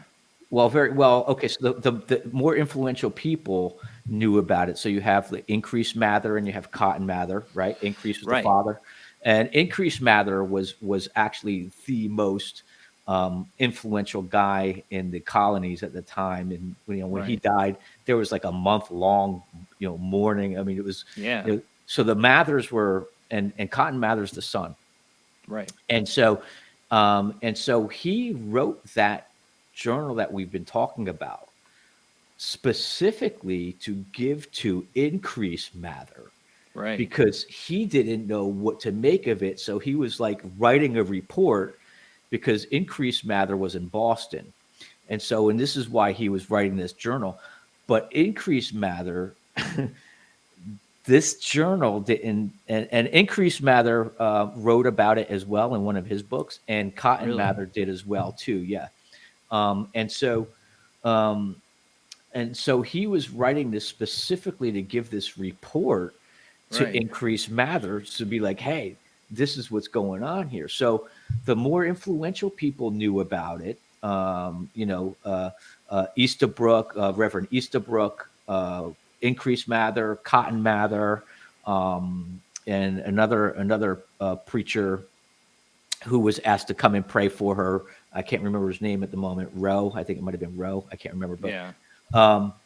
but so the more influential people would have known about it, and that's why he was called upon for the Salem witch trials, because who better than to, It's too bad they didn't listen to him. No, it's it's heartbreaking And they didn't listen to him. It He had probably was heartbreaking for him, you would think, because he might feel like what he experienced and wrote and got in the hands of people got twisted into this, horrible situation.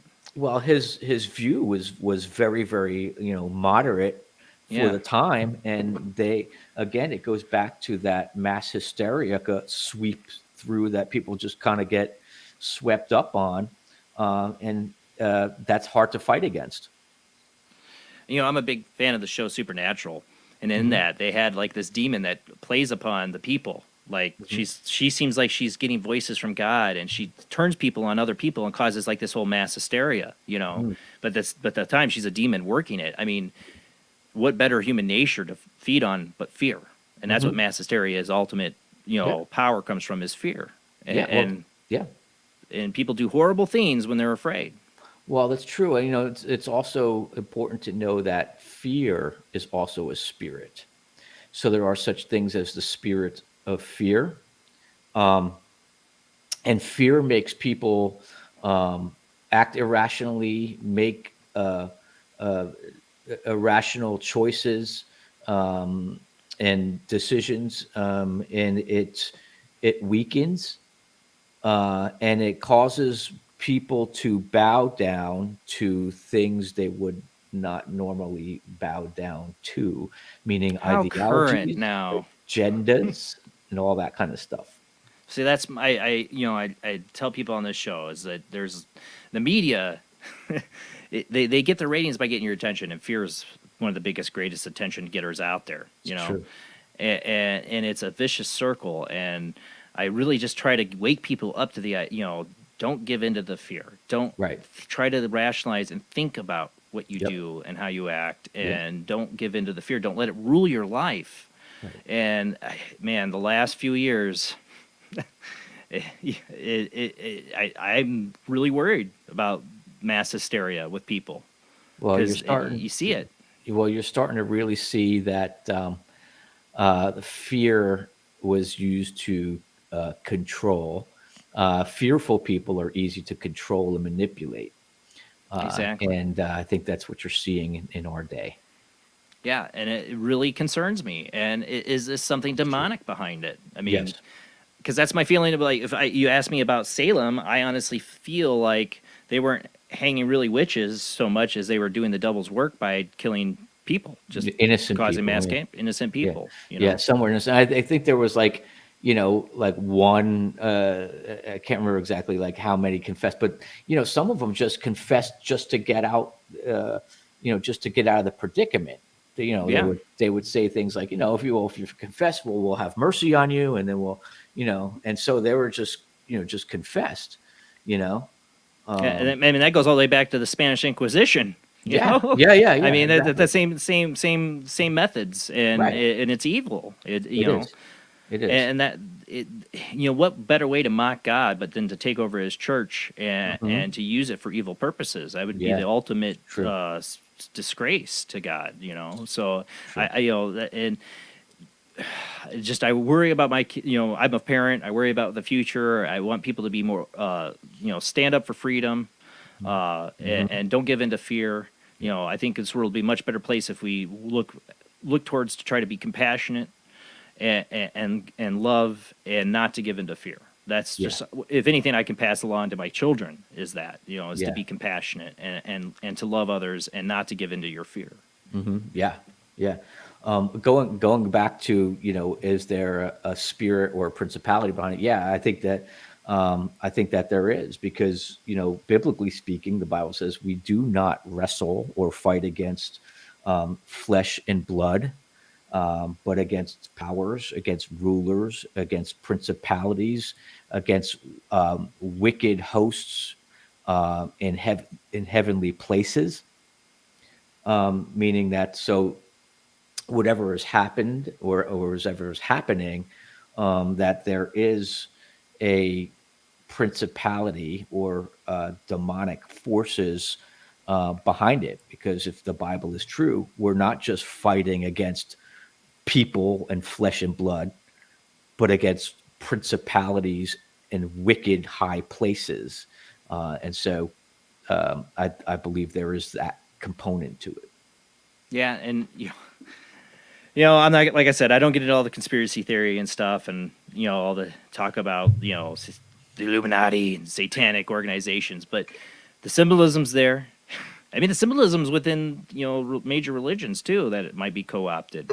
I have to say there's a lot to question and a lot to wonder. But like I said, as long as we approach people with love, kindness, compassion, and don't give in to fear, we can conquer it. Mm-hmm. As long as we don't give in to fear. That's my final take on it. Well, MR Gorga, I'm truly honored to have you on the show. You want everybody check out his book, Demons Among Us, Shocking Stories of the Paranormal. Any last information you want to get out to the audience? Sure. Yeah, you could get Demons Among Us it's available on Amazon. It's in Kindle and paperback versions. And right now, the Kindle version is just $4.77. So for under $5, you can get Demons Among Us. It's an Amazon #1 bestseller, and just in time for Halloween.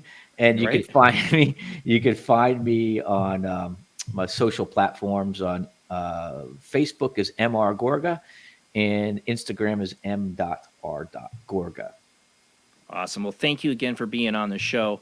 I want the physical book because of that cover. Just put that up there to scare the crap out of people. Well, yeah, because people. The funny thing is about the cover is people are actually like they get the book, right, and then they turn it over at night because they don't want to look at it. The face creeping them out. They get so scared of the face, the white face, that they put it over at night, or they put it in a drawer, so that doesn't freak them out at night, because that's how scared they got, Well, that was one of the things that bothered me the most. I know we got to go, but what bothered me the most about The Exorcist is when they do the flashes of the face, the white face in the dark, the red eyes. That always creeped me out when I saw that as a kid. Creeped the heck out of me. Well, thank you, MR. It was awesome having you on the show. But that is it, guys. Show is over. We will be back next Sunday, same bad time, same bad channel, 10 p.m. to 1 a.m. Central, 11 p.m. to 2 a.m. Eastern, 8 p.m. to 11 p.m. Pacific time. Thank you to John for your $10 donation on Super Chat. Thank you to everybody who subscribes to us on Patreon. $2 a month does help pay the bills. And big thank you to everybody who shares out the show. Keep telling your friends about Paranormal Soup, an open forum place where we can discuss all these weird, strange, mythical, mysterious ideas of reality. Just trying to put the pieces together with our experiences. Thanks to everyone. See you next Sunday. Have a great night.